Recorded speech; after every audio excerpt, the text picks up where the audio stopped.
Bonjour, Juliette Quarini, directrice adjointe de la médiathèque départementale. Alors avant toute chose, merci d'être venue et d'avoir fait le déplacement en cette journée particulière. Le département de l'Hérault est ravi de vous accueillir à Pierre-Vive pour cette journée de rencontre intitulée « Mes oreilles, ta voix, notre histoire ». Pour cette journée autour du langage de la lecture et du tout-petit, nous avons le plaisir d'accueillir l'auteure-illustratrice Corinne Dreyfus, 3 membres de l'association Accès, Action culturelle contre les exclusions et les ségrégations, Anne Josse, directrice de l'association, Nathalie Virneau, psychologue, psychanalyste, formatrice et lectrice à Accès, et Evelio Cabrero Parra, psycholinguiste et vice-président de l'association.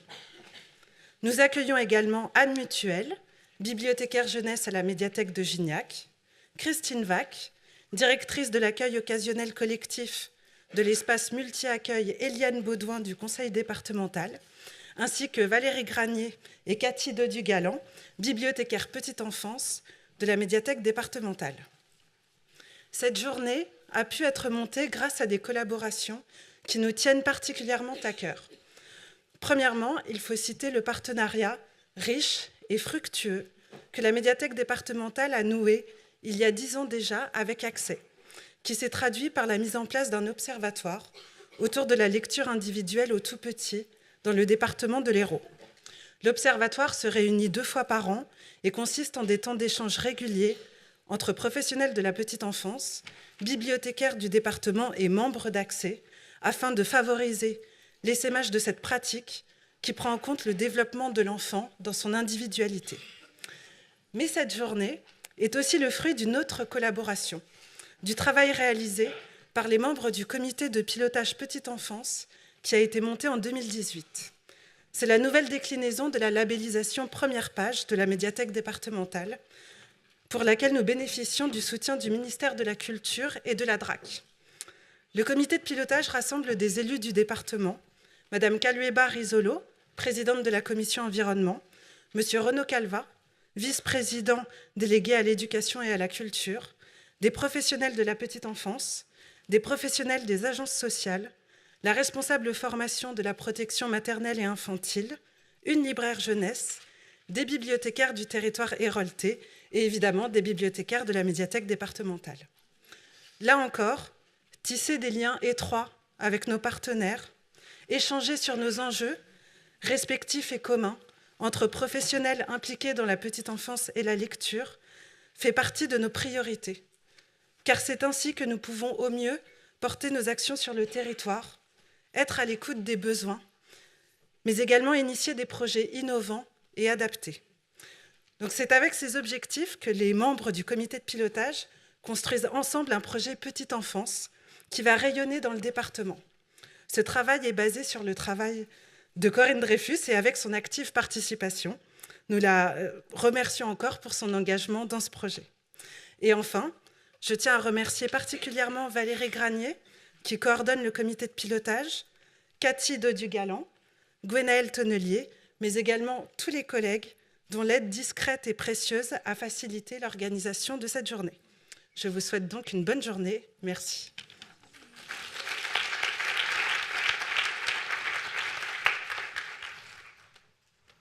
Bien, merci à toutes et à tous d'être arrivés jusqu'à nous et de votre patience, puisqu'on a dû un petit peu décaler les horaires en raison des circonstances particulières de cette journée où il est très très difficile d'arriver jusqu'à nous. Voilà, donc merci. On va essayer de garder les horaires. Alors, quelques informations sur cette journée. La première, pour vous dire que l'ensemble de la rencontre fera l'objet d'une captation vidéo. Ça veut dire que toutes les personnes qui sont là, aujourd'hui présentes, sont susceptibles d'être filmées. Pour autant, je ne pense pas que vous allez partir. Ce serait dommage maintenant que vous êtes arrivés. Voilà, c'était un piège. Ensuite, nous accueillons un stand de librairie avec Nemo, la librairie jeunesse de Montpellier. La possibilité donc de consulter les livres et d'acheter les livres de la librairie se feront à partir de midi jusqu'à 12h30 à peu près. Et ensuite, à partir de 16h, où Et j'insiste parce que ça se fera seulement à ce moment-là. Il y aura un moment de dédicace avec Corinne Dreyfus.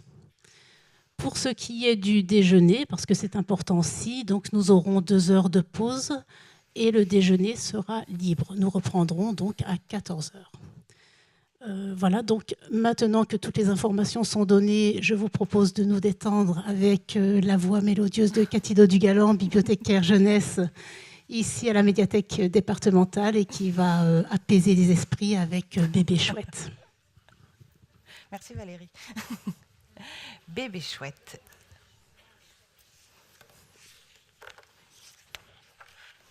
Bébé Chouette de Martin Voidel et Patrick Benson. Il était une fois 3 bébés chouettes, Sarah, Rémi et Lou. Ils vivaient dans un trou de tronc d'arbre avec leur maman chouette. Dans le trou, il y avait des brindilles et des feuilles et des plumes de chouette. C'était leur maison. Une nuit, ils se réveillèrent et leur maman chouette était partie. « Où est maman ?» demanda Sarah. « Oh mon Dieu !» dit Rémi. « Je veux ma maman !» dit Lou. Les bébés chouettes se mirent à réfléchir. Toutes les chouettes réfléchissent beaucoup. « Je crois qu'elle est partie chasser, » dit Sarah. « Pour nous rapporter à manger, » dit Rémi. « Je veux ma maman, » dit Lou. Mais leur maman chouette ne rentra pas. Les bébés chouettes sortirent de leur maison, s'assirent sur l'arbre et ils attendirent. Une grande branche pour Sarah, une petite branche pour Rémi et une vieille tige de lierre pour Lou. « Elle va rentrer, » dit Sarah. « Rentrez bientôt, » dit Rémi. « Je veux ma maman, » dit Lou. Il faisait noir dans le bois et il leur fallut du courage parce que ça grouillait tout autour d'eux. « Elle va nous rapporter des souris et d'autres bonnes choses, » dit Sarah. « Je suppose, » dit Rémi. « Je veux ma maman, » dit Lou. Assis, ils se remirent à réfléchir. Toutes les chouettes réfléchissent beaucoup. « Je pense que nous devrions nous tous nous mettre sur ma branche, » dit Sarah. Et c'est ce qu'ils firent, tous les 3 ensemble. « Imagine qu'elle se soit perdue, » dit Sarah. « Ou qu'un renard l'ait mangée, » dit Rémi. « Je veux ma maman, » dit Lou. Et les bébés chouettes fermèrent leurs yeux de chouette et formèrent le vœu que leur maman chouette rentrera bientôt. Et elle rentra.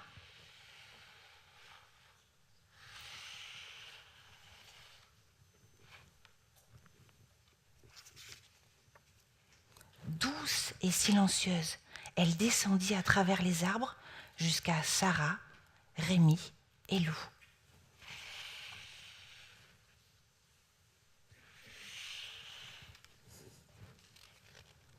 « Maman !» s'écrièrent-ils, et ils battirent des ailes, et ils dansèrent, et ils sautillèrent sur leurs branches. « Mais que d'histoire !» dit leur maman chouette. « Vous saviez bien que j'allais rentrer !» Les bébés chouettes réfléchirent encore. Toutes les chouettes réfléchissent beaucoup. « Je le savais, » dit Sarah. « Je le savais aussi, » dit Rémi. « J'aime ma maman, » dit Lou.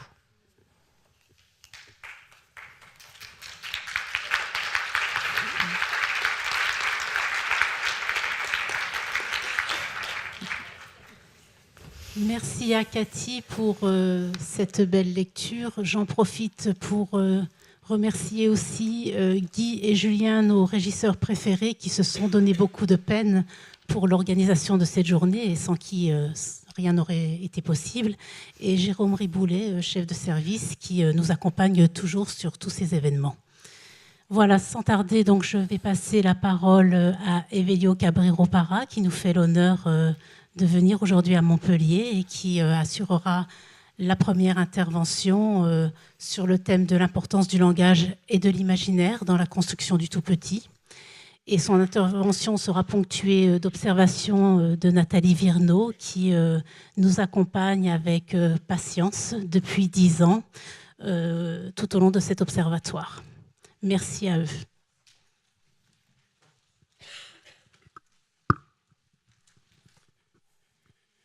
Et pour organiser une rencontre comme celle-ci, ça demande beaucoup de travail. C'est pour cela que je remercie à tous ceux qui ont participé à l'organisation de ces rencontres-là. Je vous remercie également pour cette invitation à participer, à dialoguer avec vous. Et je vous remercie de votre présence. Et bon, dans le titre là qui est donné par rapport à mon intervention, il y a 3 mots, langage, imaginaire et construction. Je voudrais qu'on regarde avec les yeux de l'esprit comment est-ce que le bébé se construit mentalement au fur et à mesure que la langue s'installe. En fait, nous sommes tous les résultats d'une construction. Et dans cette construction, il y a 3 éléments fondamentaux, c'est-à-dire que nous sommes les résultats des processus neurologiques, nous sommes les résultats des processus physiques, mentaux, et nous sommes les résultats des processus culturels. Le langage fait partie de l'organisation neurologique. Il est inscrit dans notre cerveau. Et nous connaissons depuis Broca que lorsqu'il y a une lésion du côté gauche, il y a l'aphasie de Broca. Cette aphasie qui empêche, la personne sait exactement ce qu'elle voudrait dire, mais il n'arrive pas à pouvoir le dire, c'est une souffrance considérable. Il y a un deuxième type d'aphasie qui est l'aphasie de Wernicke, que quand la personne parle, il parle, mais ce qu'il dit n'a pas ni queue ni tête. Il y a la logique de la construction de la pensée qui se désorganise. Alors actuellement, nous sommes dans un moment où on donne beaucoup d'importance à ce qu'on appelle les neurosciences. Alors la neurologie du langage, ça fait plus d'un siècle qu'on la connaît. Mais je voudrais simplement insister sur le fait qu'actuellement, on fait beaucoup d'observations sur le cerveau, in vivo. Et là, nous trouvons effectivement que lorsqu'un bébé ou un tout petit être qui vient de naître, si on le fait écouter la voix, immédiatement, il y a la partie qui traite la voix, qui se met en mouvement. Ça veut dire que l'être humain, comme vous le savez très bien, vient au monde avec une sensibilité extrêmement importante par rapport à la voix. Parce que la voix s'est inscrite, vous le savez très bien avant la naissance. Et c'est pour ça que le bébé, quand il vient au monde, va utiliser quelque chose qui est déjà lié à la faculté du langage pour commencer à construire sa pensée. Ça veut dire, vous le savez, un bébé distingue parfaitement à la naissance la voix de sa mère, de la voix des autres personnes qui l'entourent. On le sait depuis longtemps, mais maintenant, nous commençons à voir que derrière cette distinction se cache déjà une opération mentale, distinguer une chose d'une autre chose. Et ça reste pour toute la vie. Les bébés sont extrêmement sensibles à construire du sens par l'intonation de la voix. Et la langue orale, quand on parle, on met en scène la pensée par des moyens, par les mots, mais aussi par l'intonation de la voix. Nous, les adultes, nous sommes très sensibles au contenu des mots. Les bébés sont très sensibles à l'intonation de la voix. Et par ces moyens-là, le bébé construit l'état interne de la personne qui lui parle. Parce que par l'intonation de la voix, on met en scène si on est content, si on est triste, si on est fatigué, si on est angoissé. Il y a une voix qui caresse, la tendresse est présente par la voix. Les bébés sont très sensibles à cela. Et c'est par l'intonation de la voix que les bébés construisent du sens également. Et voilà ce qui est important, c'est de voir que ce qu'on appelle la pensée est inscrite dès le début de l'activité mentale. Et le langage est là pour quelque chose. On ne nous apprend pas à penser. C'est une capacité naturelle qui est liée à la faculté du langage. C'est grâce à la faculté du langage que nous apprenons une langue. Et le bébé peut apprendre plusieurs langues en même temps, à condition de lui parler dans des situations naturelles de la communication de la vie quotidienne. Alors c'est pour cela que dans aucune culture du monde, on a trouvé nécessaire de donner des cours à un bébé pour qu'il apprenne à parler. Tout ce qu'il faut, c'est lui donner la langue, si possible, d'une manière très riche, et le bébé fait son travail. Quel type de travail fait-il? Et voilà. Comment est-ce que la faculté du langage se met en scène dès le début de la vie? Et je vais essayer d'extraire une opération fondamentale qui se trouve cachée derrière toutes les langues. C'est-à-dire qu'en toute langue, on peut mettre ensemble une consonne et une voyelle, et ça donne une syllabe. Dans toute langue, on met ensemble des syllabes, ça donne des mots. Dans toute langue, on met ensemble des mots, ça donne des phrases. Et dans toute langue, on met ensemble des phrases, ça donne un discours, comme je suis en train de faire en ce moment-là. Alors, qu'est-ce qu'il y a derrière tout ça? Il y a une opération cachée qui consiste à mettre en relation des choses différentes pour construire quelque chose de nouveau. Voilà une opération cachée derrière l'activité du langage. Et les bébés, ils font déjà cela. On met en scène, on met en relation des choses différentes pour construire quelque chose de nouveau. On met en relation la voix de la mère avec la voix du père, on construit quelque chose de nouveau. On met en relation les visages de la personne avec laquelle le bébé s'est lié très tôt, et quand il voit un visage qu'il ne connaît pas, il met en relation ce visage qui est à l'extérieur de lui, il le met en relation avec celui qui est inscrit dans sa mémoire, et il fait une opération et il se rend compte que ce n'est pas les mêmes. Alors il tourne son visage de l'autre côté. Voilà, il est tout le temps en train de mettre en relation des choses différentes pour construire quelque chose de nouveau. Et cette opération va se condenser parce que qu'est-ce qui se passe avec un bébé? On le nourrit. Ça, le produit des effets. On lui parle. La voix, ça le produit des effets. Il est content quand on lui parle. Vous le savez très bien. On lui fait des caresses. Ça, le produit des effets. Il est très sensible à la présence et à l'absence. Alors, grâce à la faculté du langage, le bébé va rassembler toutes ces choses qui sont différentes et il va les lier à la personne qui s'occupe de lui. La voix, la présence, la nourriture, les caresses. Ces choses tellement différentes, il lie ça à une personne et c'est comme ça que l'être humain, le bébé, construit l'opération fondamentale de la humanisation, c'est-à-dire qu'il crée la représentation symbolique de l'autre. Il crée l'autre. Et à partir de ce moment-là, il y a une opération invisible, c'est que le bébé est capable de, avant il pleurait pour pleurer, maintenant il pleure pour appeler quelqu'un. Une fois qu'il pleure pour appeler quelqu'un, il pose l'autre, il crée l'autre. Mais en même temps, il se pose en tant qu'assistant. Et c'est ça la naissance psychique. On naît deux fois, on naît biologiquement, mais on naît aussi psychiquement. Et le langage, avant la langue orale, est la matrice symbolique de la construction du sujet. Il pose l'autre comme assistant, il crée son père, il crée sa mère quand il appelle. Mais en même temps, il se pose comme assistant. Et l'adulte qui est à côté, s'il commence à pleurer, il dit « Ah, je suis là, qu'est-ce qu'il y a ?» Il lui répond. Et à ce moment-là, on va trouver la fonction fondamentale du langage, c'est que le langage est un processus physique de reconnaissance réciproque des fichiers à fichiers. Je te pose en tant qu'assistant et tu me poses en tant qu'assistant. C'est un jeu symbolique. Un jeu symbolique, voilà. Et c'est ça qui est nécessaire pour construire la langue orale. Sans ça, il n'y aurait pas de langue orale. À partir de maintenant, les bébés entrent dans un processus d'essayer de maîtriser un processus et une tâche complètement impossible, pratiquement, essayer de maîtriser ses propres pulsions. Il existe, il faut qu'il assure maintenant tout cela. C'est là que commence le processus d'humanisation. Et bien sûr que le bébé, une fois qu'il a créé la représentation symbolique de l'autre, grâce au rythme alimentaire de présence et absence, il va créer le temps psychique, c'est-à-dire il va créer l'attente, comme dans l'histoire que nous avons lue là, le bébé chouette. Le bébé attend Si on crée un rythme de l'alimenter tous les 3 heures, il attend d'être nourri avant d'être nourri.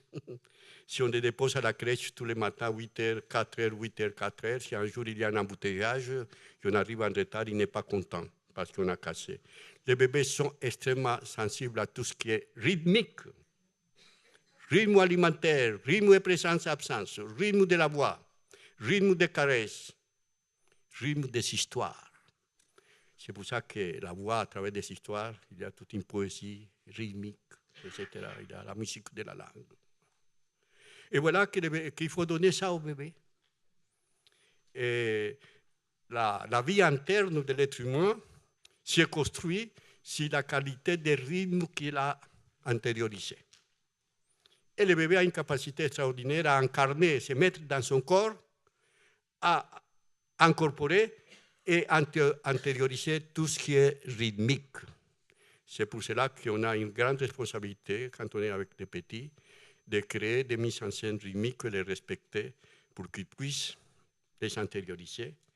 Et une fois qu'ils sont intériorisés, les bébés commencent à autogestionner sa vie intérieure, c'est-à-dire qu'il peut prévoir ce qui va arriver avant que ça arrive. Et voilà, il peut prévoir que sa mère vient de chercher à la crèche avant qu'elle arrive. Il commence à se créer une autonomie mentale. Et ça, c'est fondamental. C'est par le rythme que la musique de la pensée commence à se construire. Il faut donner ça au bébé. C'est pour ça que dans toute langue, il faut qu'il y ait une littérature qui permet au bébé de créer une musique intérieure. Et bien sûr qu'au fur et à mesure que la vie se passe, pendant les 4 premiers mois, le bébé passe son temps à écouter et à intérioriser les rythmes de la voix. Une fois qu'il a intériorisé la musique de la voix, il va réutiliser ce qu'il a intériorisé pour commencer à construire sa propre voix. Et c'est comme ça qu'il commence à babiller. Le babil, ça veut dire que le bébé a entendu parler quelqu'un. Et ce n'est pas de l'imitation, c'est un processus d'identification très profond, parce que des adultes parlent, et c'est à partir de cette musique que le bébé crée les babils. Des adultes ne babillent pas, c'est les bébés qui créent les babils. C'est pour ça que c'est une illusion de croire qu'on apprend à parler par l'imitation. C'est une création que fait le bébé à partir de ce qu'il entend. C'est les adultes qui imitent parfois le bébé. Quand le bébé dit ta ta ta, la maman, le papa ta ta ta. Et c'est très important parce que c'est une manière de reconnaître l'activité musicale du bébé et dire ça a du sens, je t'envoie un écho de ce que tu es en train de faire. Et on lui donne un miroir. Ce que tu fais a du sens pour moi. Continue dans cette direction. C'est comme ça qu'on apprend à parler. Et voilà qu'une fois que tout ça s'est créé, finalement, on a créé ce qu'on peut appeler le temps psychique, c'est-à-dire que le bébé attend. Le bébé se souvient qu'il a eu des relations agréables avec quelqu'un et il attend que ça se répète. Et l'attente, c'est du temps. Le bébé souhaite attendre le retour de la mère, c'est du temps. C'est avant de créer le temps physique, l'être humain a créé le temps antérieur. Et c'est important que ce temps soit joyeux, attendre joyeusement. Et voilà, et tout ça dépend de la qualité et la représentation symbolique de l'autre. C'est très important que l'adulte ait permis au bébé de créer une représentation positive de l'autre qui soit positive. S'il est négatif, ici commencent des catastrophes physiques. Pourquoi? Parce que s'il est négatif, le bébé ne convoque pas l'autre. Il convoque l'autre par sa pensée quand l'autre est positif. Et ça, quelque chose d'extrêmement important, c'est que dans toute culture, et tout bébé doit réaliser une opération mentale qui est considérable aussi, c'est que le bébé doit pouvoir penser à un moment donné que la personne avec laquelle qu'il a créé des liens continue à insister même quand on ne la voit pas. Ce n'est pas une opération évidente. Et il faut qu'il y ait quelque part un accompagnement pour que le bébé puisse réaliser cette opération-là. Et c'est pour cela que dans toute langue, il y a la littérature infantile, où il y a cette espèce de petite berceuse ou continue qui dit « ta maman n'est pas là, elle est ailleurs, elle vient, elle est en train de venir, elle va arriver. Le bébé chouette, c'est un peu ça. Elle continue à insister. Simplement, dans le bébé chouette, il y a la tension de la littérature, il y a un moment donné où elle n'arrive pas, on attend, et l'attente commence à devenir une espèce de tension interne. Et on commence à fantasmer peut-être un animal là dévoré, etc. Mais voilà, l'attente, c'est un livre qui parle de temps psychique. Et voilà que toutes ces choses-là sont des choses qui se passent très tôt. Et les adultes qui accompagnent le bébé doivent les permettre de pouvoir réaliser ces opérations mentales qui sont invisibles et qui sont liées à la faculté du langage. Et une fois que tout cela est venu, ça se prépare pour la langue orale. Les babyles. Dans les babyles, il y a déjà une espèce de rythme musical. La syllabe se répète, la syllabe peut être fermée, ouverte. C'est-à-dire on commence à jouer avec le temps. C'est un jeu de temporalité culturelle. Ici, l'homme s'est éloigné du temps physique de la physique pour créer le temps de la culture. C'est une espèce de chaînon perdu.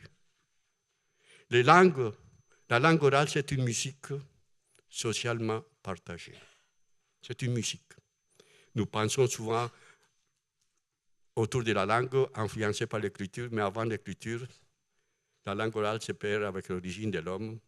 Et la langue orale, c'est une musique. Et c'est du Babyle déjà que cette musique est installée. Et la poésie est là aussi parce que dans toute langue, on va utiliser l'itération de la même syllabe pour créer des rimes poétiques. Et il y a la musique, c'est-à-dire que la syllabe est longue, courte, fermée, ouverte. Alors l'être humain, il est musicien parce qu'il est un être de langage.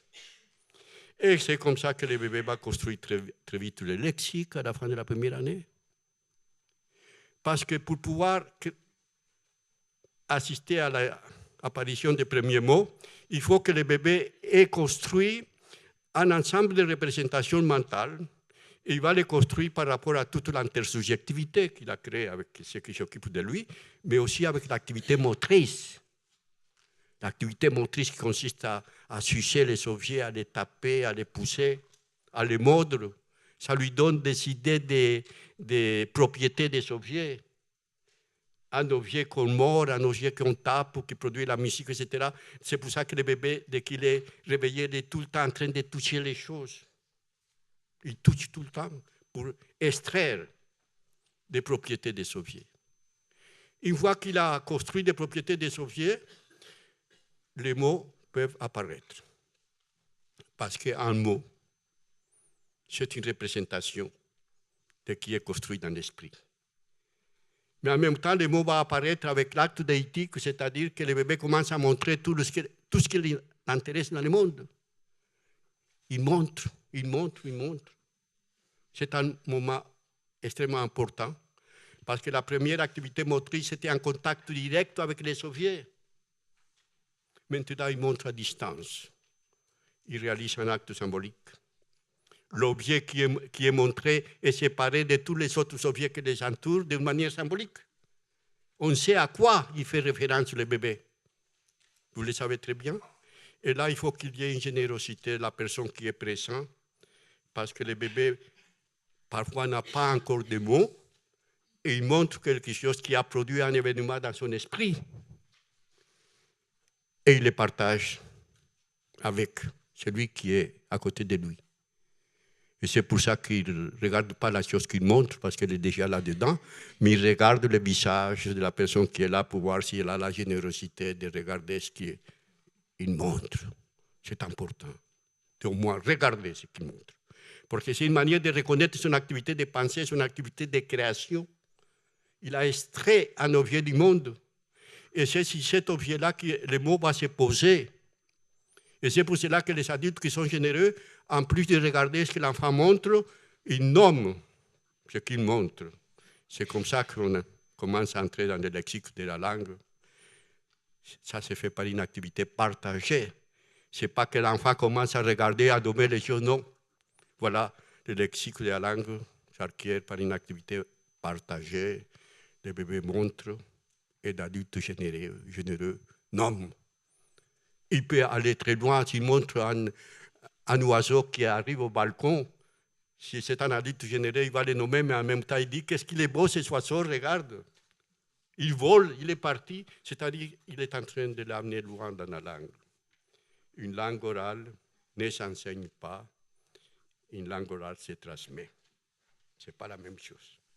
Et c'est pour cela que dans une culture du monde, on a besoin de donner des cours à un bébé pour qu'il apprenne à parler.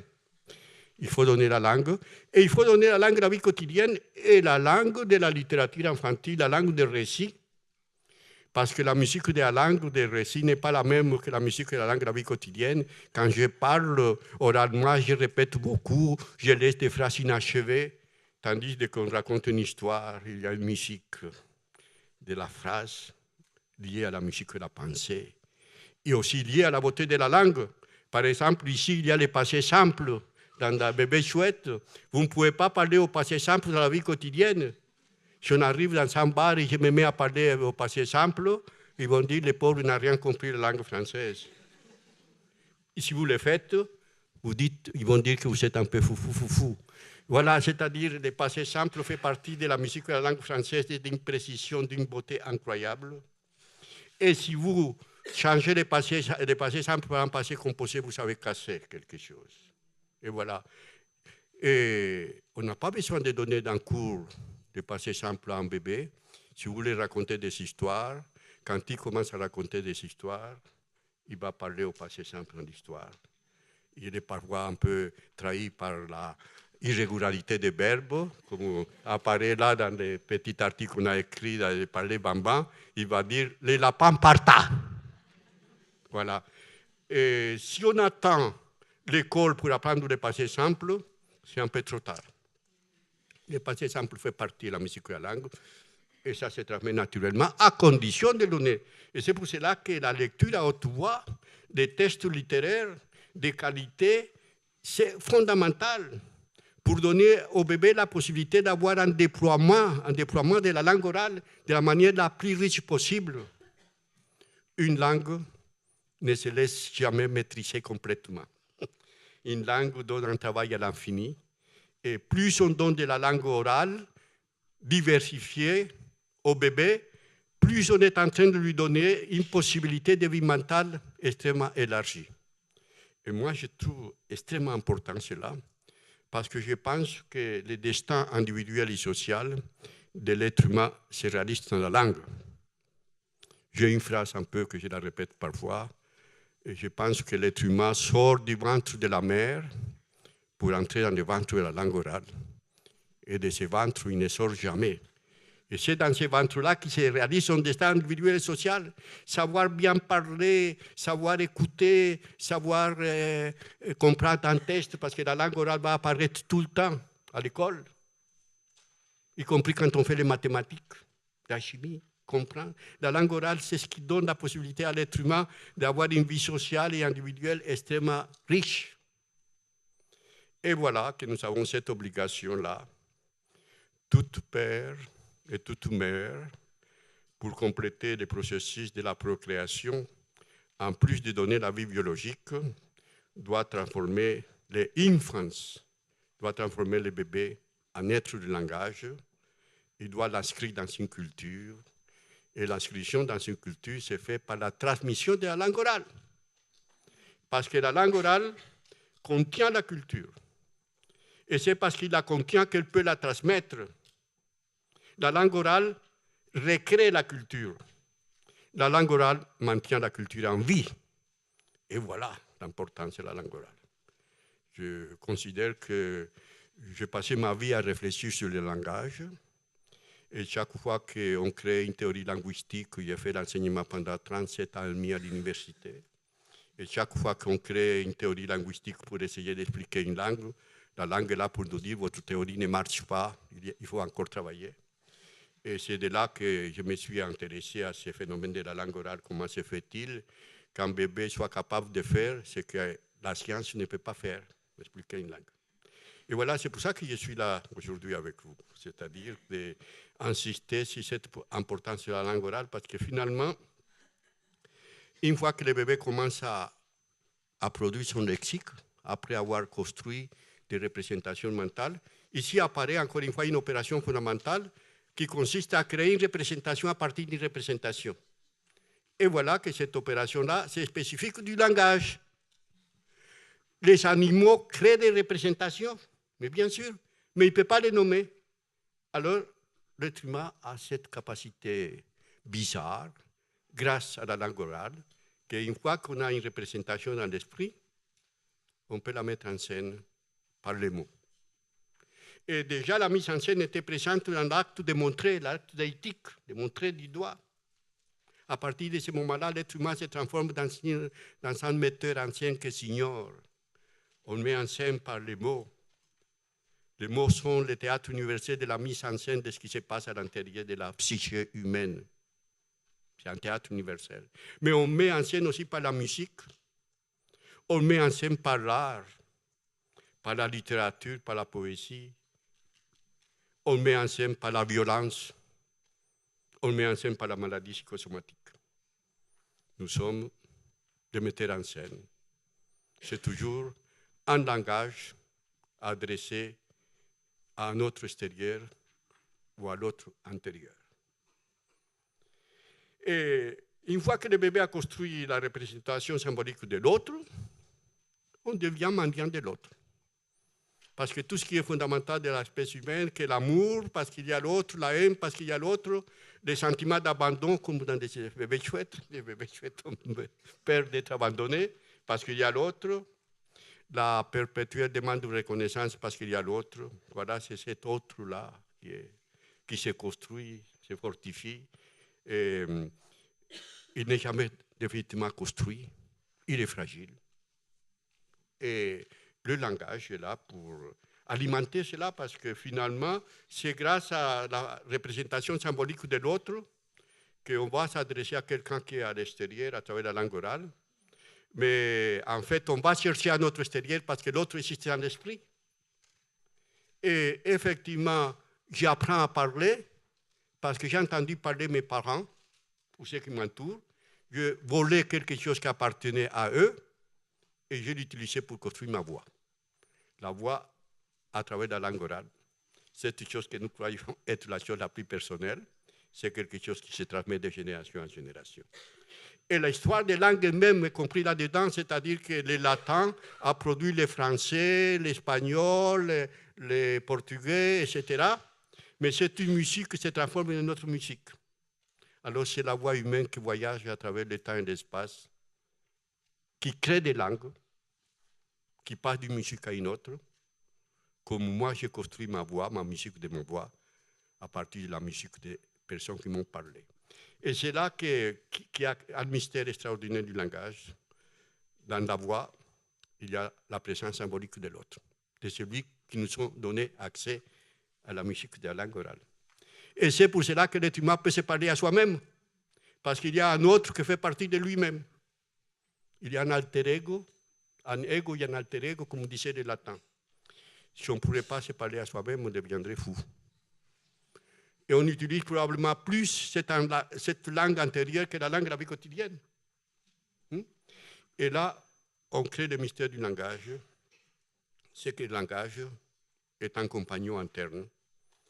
Et c'est l'unique compagnon que nous avons à vie. Et qu'il est tout le temps là pour parler, pour écouter, pour imaginer, pour fantasmer, et pour rêver. Et voilà, c'est ça le langage, cet compagnon interne. Et nous avons un interlocuteur permanent. Si l'autre extérieur ne marche pas, au moins j'ai mon interlocuteur interne qui me permet de m'auto-accompagner. Et c'est pour cela qu'il me semble extrêmement important donner la langue d'une manière très riche. Parce que quand je pense à ma vie, en fait, je me raconte une histoire. Quand j'étais petit, quand j'étais avec ma grand-mère. Mais l'histoire que je me raconte n'est pas la même si j'étais simplement soumis à la langue utilitaire de la vie quotidienne. Plus de poésie, plus de musique, tout ça. Plus je vais avoir une histoire de moi-même qui n'est pas la même. Et nous avons intérêt à que chacun de nous puisse se raconter une histoire qui soit relativement intéressante. Et voilà, c'est ça le langage. C'est ça le langage. Et alors, par les mots, l'être humain va créer le monde extérieur, le monde référentiel. Et c'est très important, effectivement, de s'imager. Parce que l'image, les mots ne donnent pas la forme de l'objet. Mais le cheval ou le tigre ou la petite chouette, le mot chouette nous donne la forme de la chouette. Alors, ça donne un lexique de forme. C'est très important, ce lexique de forme. J'utilise souvent l'expression d'Aristote qui disait que la forme était l'âme de l'objet. Je pense que c'est ça. Mais en même temps que l'être humain construit ce monde référentiel, qui reste toujours inachevé, personne n'a pu construire le monde de la totalité. C'est des mondes inachevés. Il faut construire le monde social. Mais le monde social n'a pas de forme. C'est des représentations mentales très abstraites. Que la démocratie, etc., ça n'a pas de forme. Mais il faut la construire par l'esprit. Et il faut construire aussi le monde intérieur, celui que nous portons dans la profonde intimité, et que par des raisons sociales, il est condamné au silence. Alors la littérature permet parfois de mettre en mouvement et permettre au bébé, assez tôt, d'entrer dans ce processus de la construction de ces trois mondes, le monde extérieur, le monde social, son propre monde intime. C'est pour cela que les écrivains, les auteurs utilisent parfois les animaux pour mettre en scène des expériences humaines, qu'il y a la famille de bébés chouettes, il y a un frère aîné, un deuxième et un troisième, il y a la mère, alors il y a la peur, l'amour, il y a tellement de choses. Et c'est pour ça qu'en utilisant les métaphores des animaux, on peut mettre un monde en scène de trois mondes, le monde référentiel sous la forme des imagés, le monde social, qu'il ne faut pas griffer, qu'il ne faut pas mordre dans les crèches, tu vois. Et le monde intime, c'est-à-dire la jalousie, l'amour, la haine. Parce qu'on n'apprend pas ça à un bébé, mais il le découvre tout seul. Le bébé, au début, croyait que la personne qui s'occupe pour lui, c'était tout pour lui. Mais il va découvrir très vite que ce n'est pas comme ça. Commence l'éducation. Au début, c'était tout amour des parents, c'est Dieu. Demande ce que tu veux, tu l'auras. Mais dès que l'éducation commence, au début, on lui donnait tout pour qu'il touche tout. Et dès qu'il commence à marcher à quatre pattes, on va les retirer, etc. Et là, il ne comprend plus rien. Il dit, mais il trouve un autre parent. Il commence à devenir capricieux. Les colères des bébés, vous les connaissez dans les crèches, quand il se met en colère ou tout, c'est terrible. Alors il va créer une opération qui est inévitable, c'est l'ambivalence, c'est-à-dire qu'il va aimer et haïr la même personne. C'est pas drôle. Et malheureusement, ça reste toute la vie, c'est-à-dire on ne peut pas être tout amour, toute haine, il faut créer ces béquilles pour jouer avec ça. Et la pensée, au fur et à mesure qu'il développe la pensée, une fois qu'il fait la représentation de la représentation, qu'il peut créer des mots, il peut se faire une représentation de la représentation des personnes qui sont là, et il va découvrir que sa mère pense aussi à quelqu'un d'autre, au père, au petit frère, etc. C'est insupportable pour le bébé. Et ça reste toute la vie. Ça reste... savoir que la personne qu'on aime passe à quelqu'un d'autre, ce n'est pas très agréable. Et voilà, mais c'est un problème de la pensée. C'est pouvoir penser ce qui pense l'autre. C'est ça ce qu'on appelle la théorie de l'esprit. Que l'être humain, il crée des représentations. Par la langue orale, il crée une représentation de la représentation. Mais en même temps, il peut se faire une représentation de la représentation de l'autre. Et parfois, à partir de ce moment-là, il devient très jaloux, très jaloux. Et il peut commencer à mentir, c'est-à-dire la tasse qui est tombée par terre, il dit, elle s'est cassée. Ah, elle s'est cassée tout seul, disent ses parents. Voilà. C'est-à-dire qu'il commence à mentir, il sait que la tasse est échappée des mains, il dit, elle s'est cassée. Et quand les enfants, quand ils vont par exemple à un spectacle dans un cirque et qu'il y a un personnage qui pose un piège à un autre personnage, bien sûr que ce personnage ne sait pas qu'il y a un piège, mais les enfants savent qu'il y a un piège, ils commencent à crier « Oh !» pour éviter qu'ils tombent dans des pièges. Ça veut dire qu'ils se font une représentation d'absence de représentation de l'autre. C'est comme ça qu'on devient menteur. Parce que je sais que l'autre ne sait pas, alors je là, tu vois. Mais en fait, je suis en train de me mentir à moi-même. Parce que moi, je sais. Ouais. Voilà, tout ça, c'est des jeux du langage. C'est des jeux du langage. Et la littérature est extrêmement extraordinaire, parce qu'en même temps qu'on entre dans la vie sociale, il faut renoncer à beaucoup de choses pour être un sujet convenable. Il faut réprimer des choses. Et ça reste là quand même, tout ce qui est refoulé, ça reste là, prêt à sortir. Mais le refoulement, ça fait aussi souffrir. Et je pense que la littérature, parfois, nous permet de lire indirectement quelque chose qui est à l'intérieur de nous-mêmes et pouvoir lui donner une sortie. J'ai créé un concept, bon, c'est un peu prétentieux, mais le concept de livre physique. Je pense que tout être humain est en train d'écrire un livre interne dans lequel il inscrit tout ce qu'il reçoit du monde extérieur, tout ce qu'il reçoit du monde social et tout ce qu'il reçoit de son propre monde intérieur. Mais dans tout livre psychique, il y a des choses douloureuses.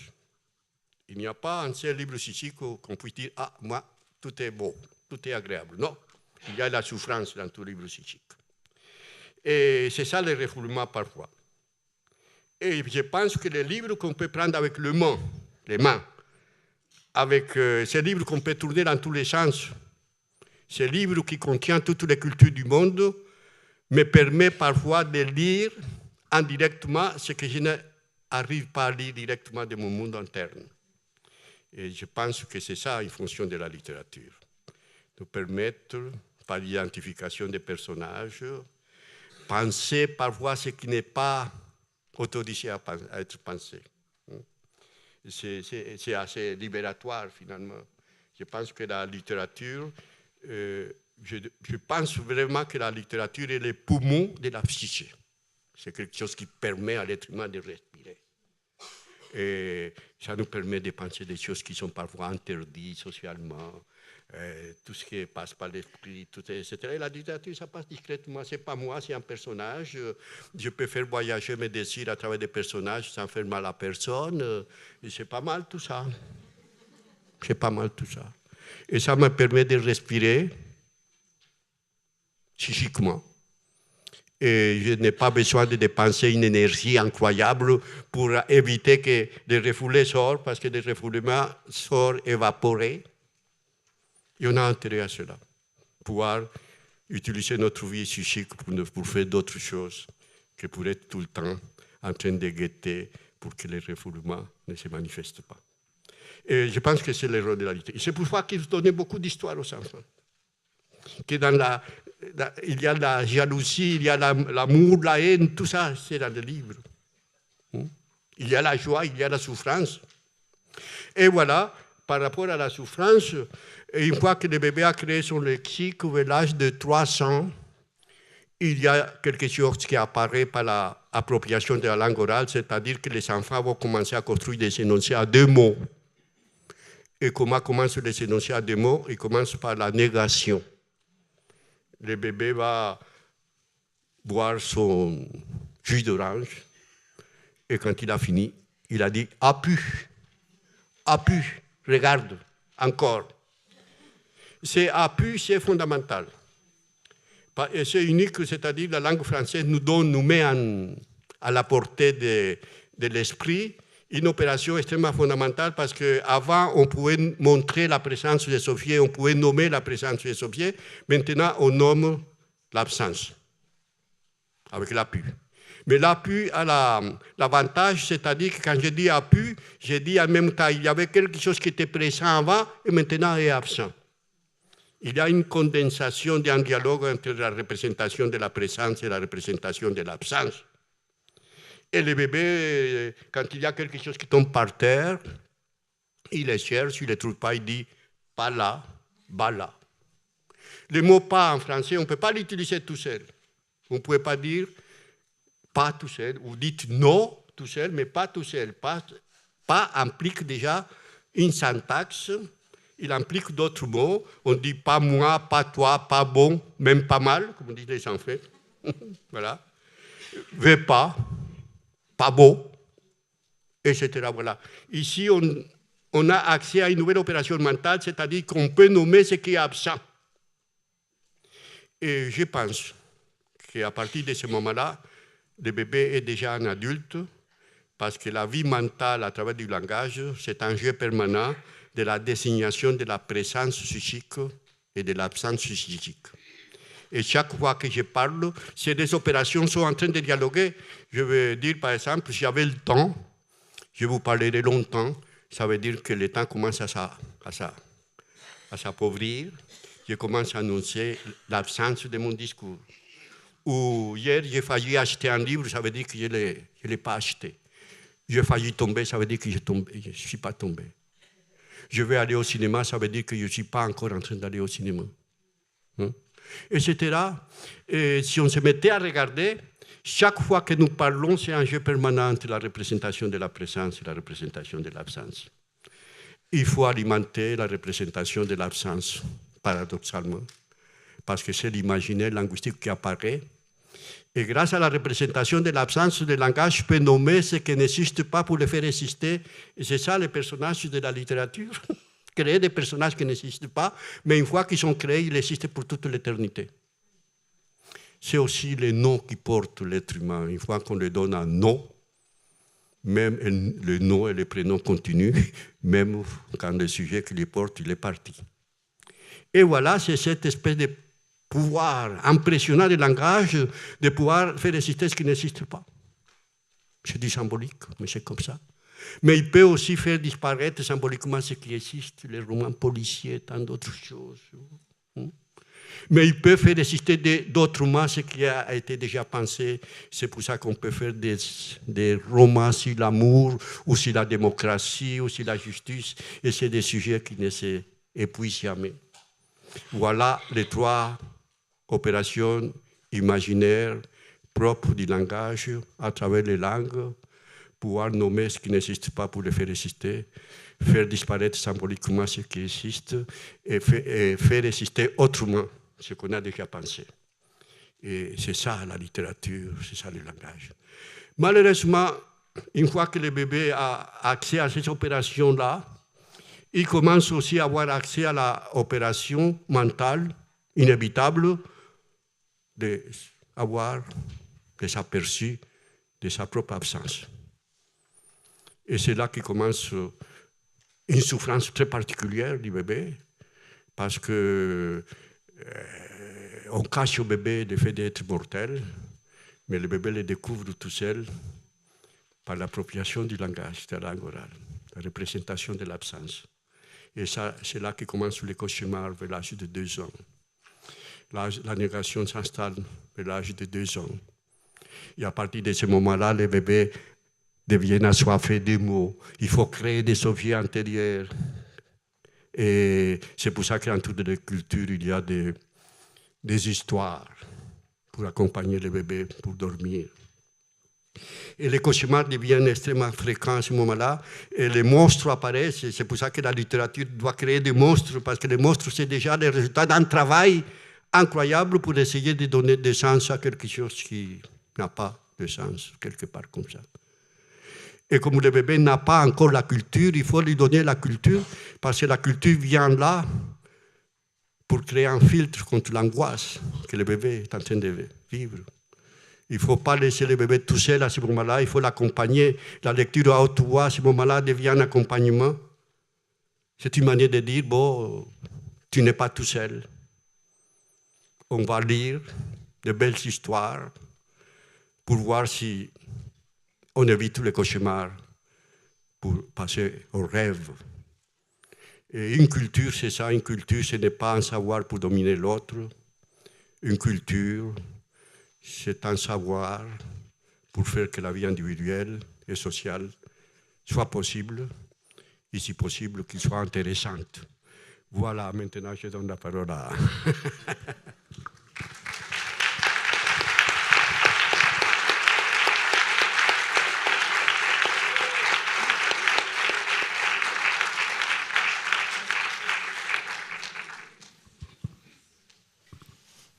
c'est difficile de parler après toi. Bon, déjà, je suis très contente d'être là. Hein. Je suis très honorée.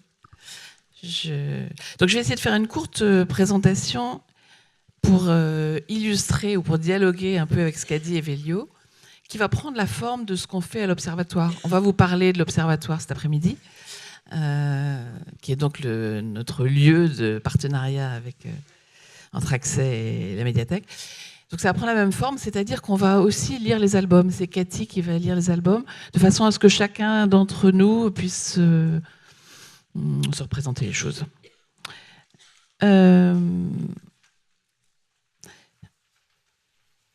Alors, là, je vous parle de mon travail vraiment en tant que lectrice, hein, parce que j'ai plusieurs métiers, mais ça, c'est vraiment de la lecture sur le terrain. Ça va se situer dans une pouponnière, c'est-à-dire un lieu de placement d'urgence en banlieue parisienne, départementale, où sont placés tous les enfants qui sont soit sous placement judiciaire, placement administratif, et tous les enfants qui sont nés sous le secret. Donc c'est quand même une population d'enfants assez particulière, souvent quand même en grande difficulté. Mais où je vais tous les 15 jours depuis des années pour lire, et qui, je trouve, s'approprie ces moments de lecture de façon assez extraordinaire.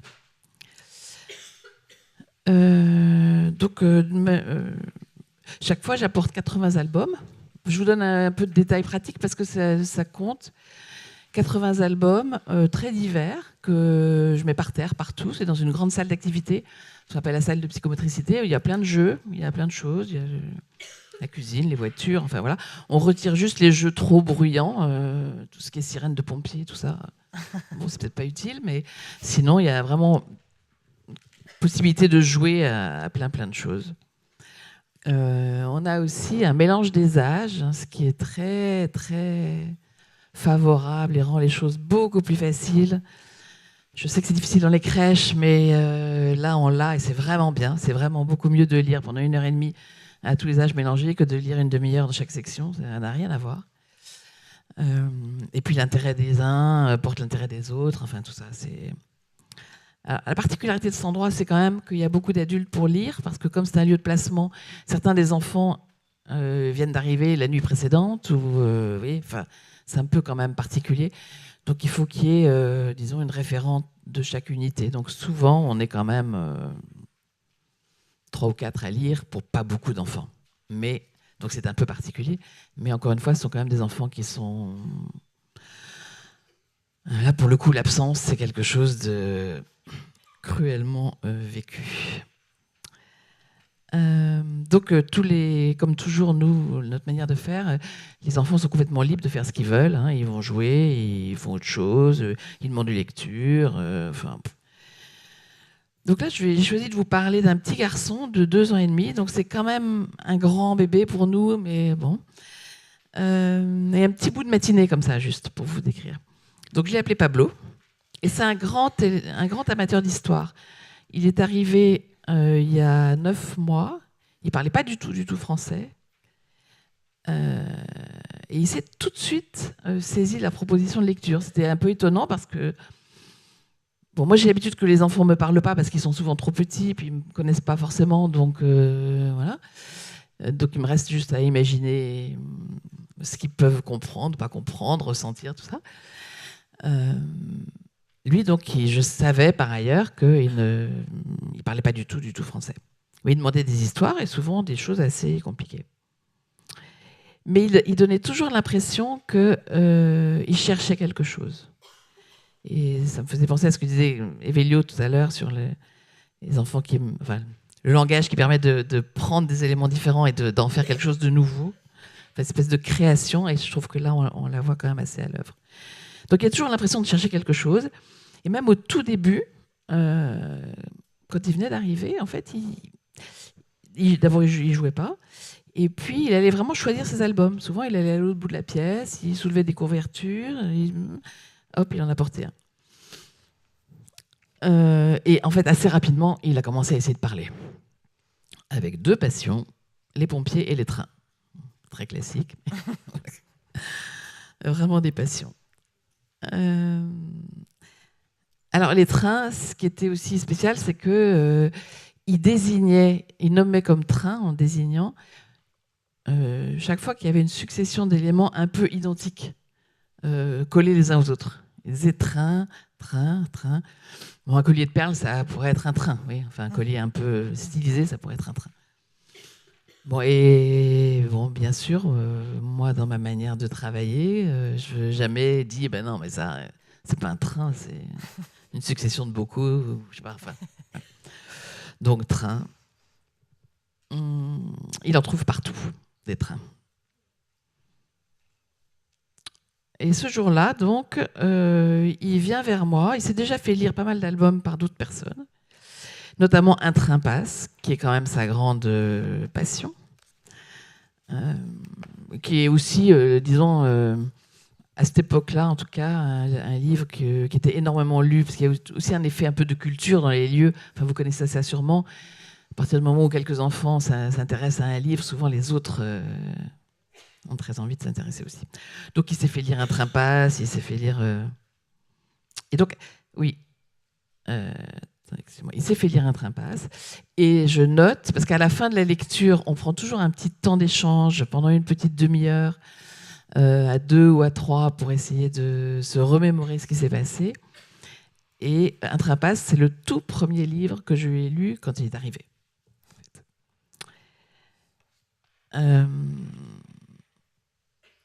Et depuis ces 9 mois-là, à chaque fois, il se fait lire Un train passe. Donc là, je lui lis, et ensuite, il me tend Sur la colline de Kota Tanyushi. Donc peut-être si tu veux bien le lire. Sur la colline, Kota Tanyushi.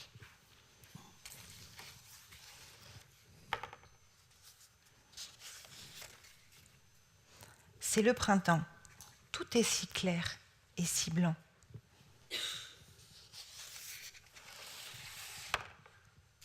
Les prairies, les sentiers, tout dort.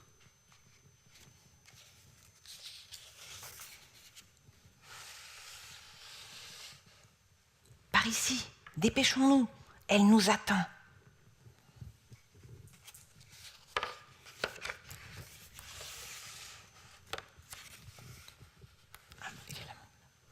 Rien. Est-il trop tôt? Est-il trop tard?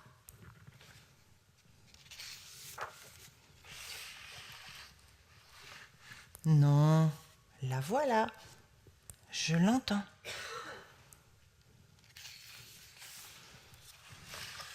Tacatou, tacatou.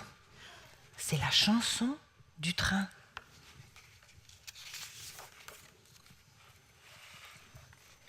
Il s'en va, mais la musique joue encore. Tacatou, tacatou. Je l'emporte avec moi. Elle court dans les nuages. Tac, tac, tacatou, tacatou.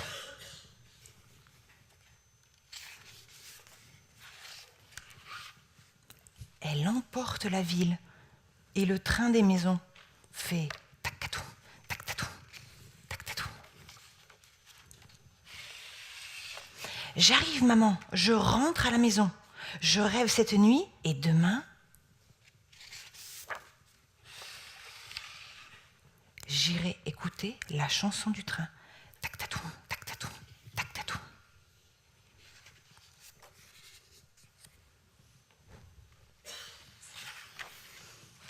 Donc il est très très content de cette histoire. Et pour moi, c'est vraiment un de ces moments un peu étranges quand même, où on se dit, mais comment ça se fait, quoi? C'est-à-dire que ce livre, je l'avais apporté, enfin, j'avais acheté très peu de temps auparavant. Et donc, a priori, il ne le connaissait pas. Et je trouvais que l'auteur fait exactement le même genre de fantaisie, en fait, que l'enfant. Et puis c'est vraiment en phase directement, quoi. Donc on a des moments comme ça, un peu de vertige, je trouve. Bon, enfin, lui, il est ravi. Ensuite, je lis à d'autres enfants, il va demander d'autres histoires aux autres. Et un peu plus tard, il revient vers moi avec Simon sur les rails d'Adrien Albert. Il me le tend en disant rail.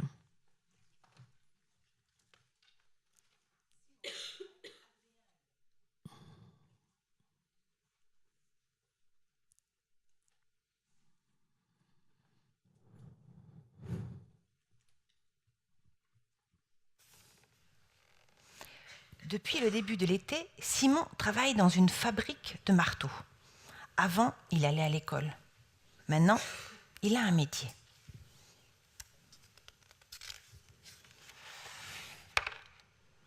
Dring! La sonnerie annonce que la journée est terminée. Simon est tout excité. Ce soir, après le travail, il part en week-end chez son grand frère.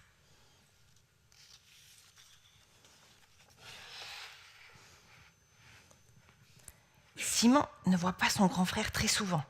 Il habite de l'autre côté de la montagne et pour y aller, il faut prendre le train.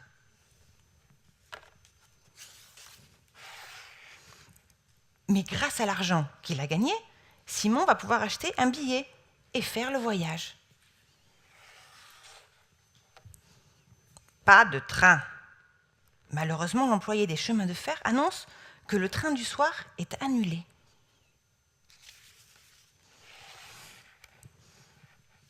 Au téléphone, son grand frère le console. « Le train de ce soir est annulé. Ce n'est rien. Tu prendras le train de demain matin et je t'attendrai à la gare. Des bisous, mon Simon. » Mais Simon n'a aucune envie d'attendre le lendemain matin. Et pourquoi ne pas partir à pied? Tout de suite. Comme il ne connaît pas bien la route, Simon décide de suivre les rails. Mais très vite, les rails s'enfoncent dans un tunnel sombre et inquiétant. Simon préfère passer au-dessus.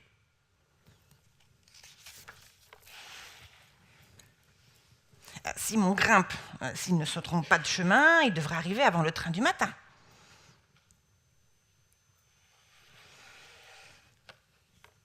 Ça fera une bonne promenade et surtout une belle surprise pour son frère.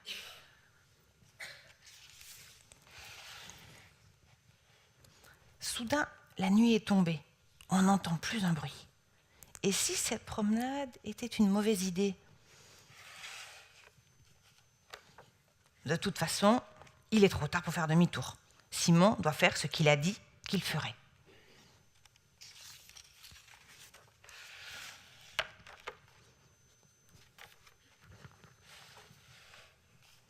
Après 5 heures de marche, il s'arrête, se repose 5 minutes, puis il repart.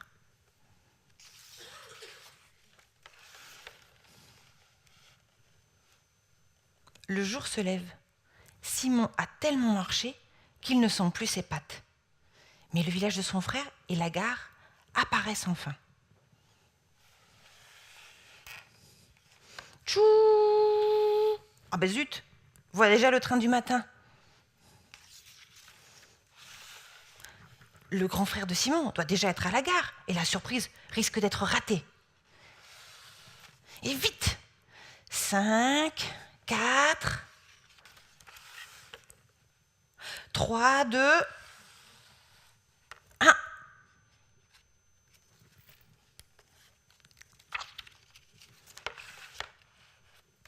Surprise! Simon? Ça alors, mon Simon? Mais c'est incroyable! Comment as-tu fait?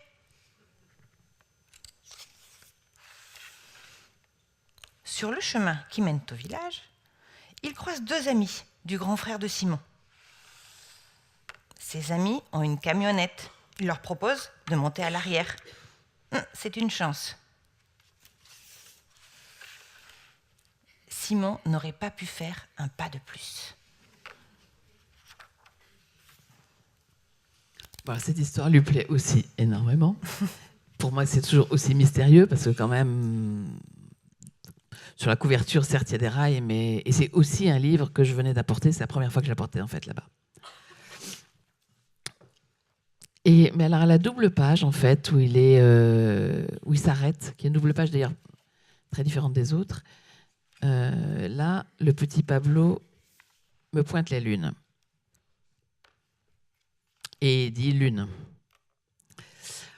Puis il se lève et il va chercher un peu plus loin un livre d'ailleurs qu'il ne connaît pas non plus, qui s'appelle La Visite de Yoko Nakamura, qui est un livre sans texte, Donc on va juste vous montrer un peu. C'est un livre assez énigmatique.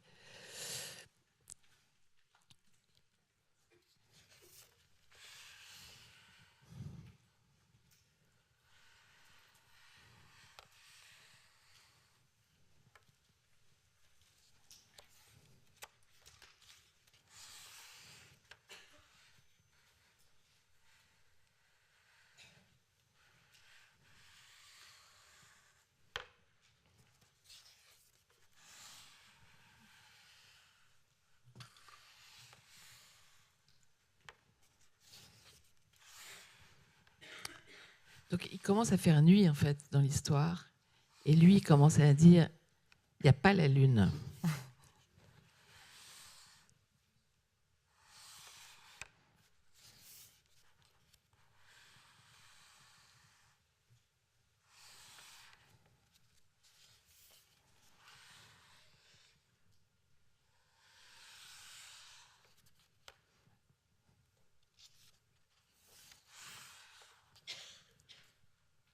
Voilà, à chaque page en fait il me dit il n'y a pas la lune.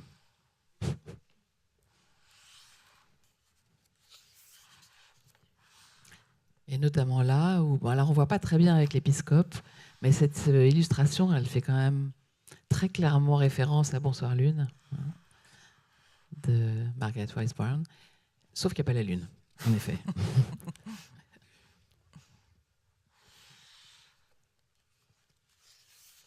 Il est très embêté. Alors comme par hasard, il y a un train. Enfin, avec ses enfants, souvent on se dit, mais comme par hasard, tout le temps.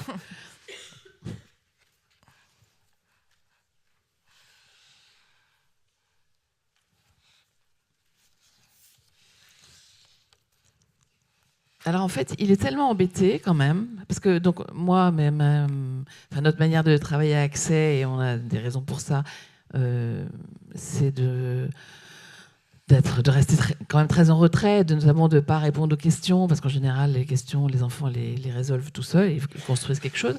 Mais là, je le sens vraiment démuni, et enfin, ça le trouble énormément. En fait, il est en difficulté. Donc, je lui dis, bah, elle est peut-être cachée derrière les nuages.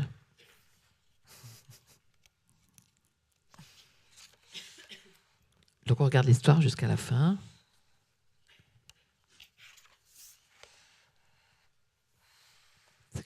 Ça doit être vers là que j'ai dû lui dire ça. Elle est peut-être cachée derrière les nuages parce que décidément, elle n'était toujours pas là par la fenêtre.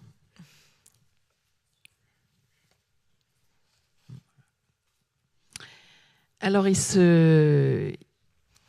va chercher Et le soir, quand la nuit tombe, qui est un livre qu'il connaît là, bien, de Anne Crozat. Et il se met à chercher la lune dedans. Or, là, c'est peut-être pas la peine de le lire, mais juste de montrer. Or, ça se passe la nuit, certes, mais il n'y a pas de lune. Donc, il est embêté. Il dit, il n'y a pas, elle est où? Il n'y a pas la lune.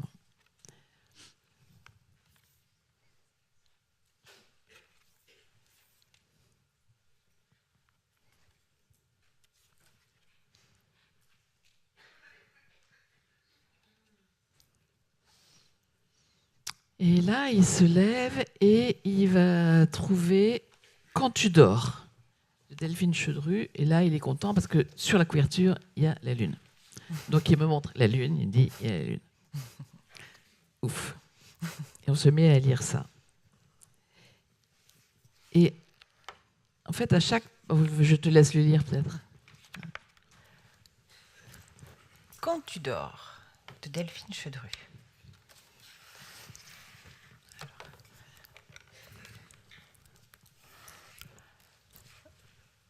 Quand tu dors, la lune brille haut dans le ciel.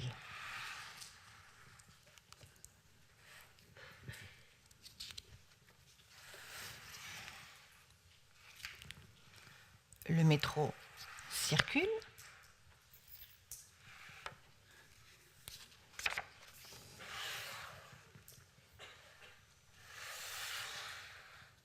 Les éboueurs nettoient la ville.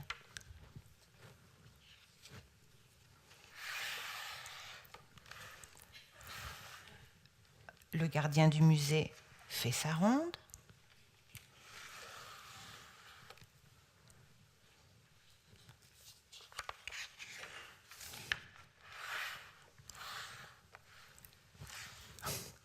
Le chat chasse la souris.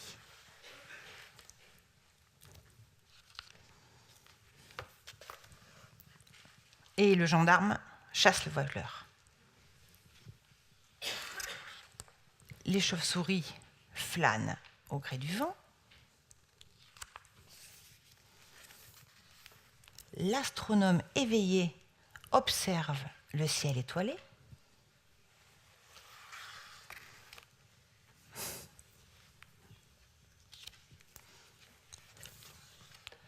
Le courrier par les airs voyage autour de la Terre.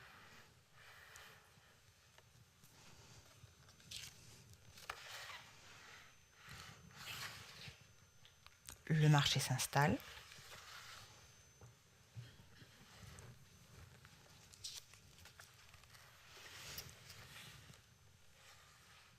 Un bébé voit le jour.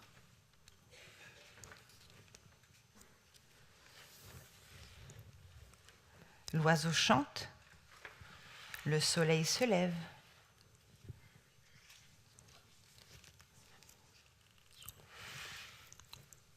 Ouvre les yeux.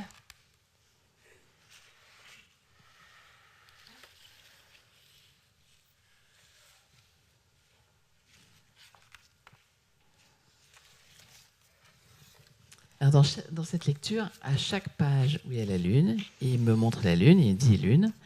Et à chaque page où il n'y a pas de lune, il me dit peut-être cachée derrière les nuages, enfin quelque chose qui veut dire elle est peut-être cachée derrière les nuages. Il identifie comme lune aussi, par exemple, le halo du réverbère. Enfin bon. Et à la dernière page... Voilà, c'était celle-là. Le réverbère. Voilà. Oui, ça c'est là, par exemple, il dirait lune au réverbère. Et après, si tu peux mettre la dernière, juste. Alors, là, il me pointe le mobile en haut à gauche. Il pointe la lune et il me dit ouvre les yeux. Bon, en fait, je m'arrêtais là. Voilà, enfin, juste pour vous montrer un peu comment un enfant vous donne l'impression de vous emmener, en fait. Et dans cette lecture individuelle, comment on ne sait pas du tout où on va, mais on a absolument l'impression que lui, il est mu par quelque chose qui se construit activement. Et nous, on est juste là pour essayer de le... Voilà, on n'a pas toujours la chance que ce soit aussi visible, quoi. Mais enfin, là, ça l'est.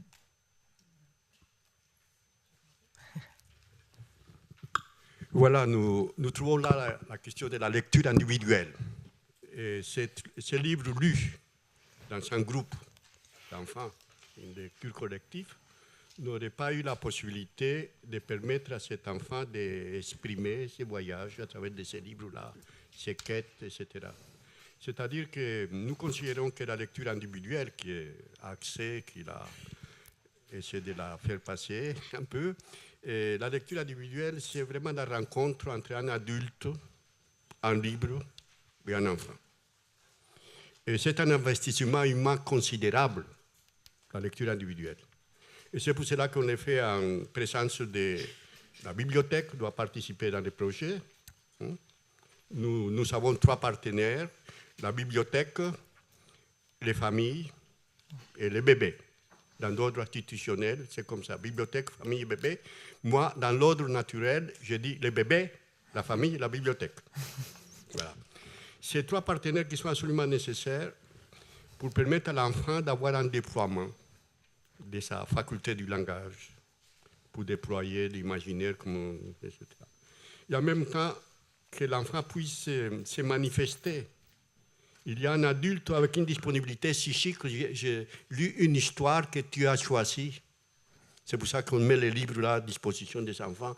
Et ils comprennent que, comme il a bien compris très vite qu'il y avait des histoires, il prend ce livre, c'est lui qui choisit, et la lectrice va faire sa lecture individuelle de ce livre qu'il a choisi. Pourquoi il l'a choisi? Grand mystère. Et au fur et à mesure que la lectrice prête sa voix, pour faire sortir une voix silencieuse qui est contenue dans l'histoire. Alors le bébé met en mouvement la faculté du langage. Et il commence à construire du sens à sa manière. Et il y a des moments où les histoires posent des questions par rapport à ce que l'enfant est en train de vivre intérieurement.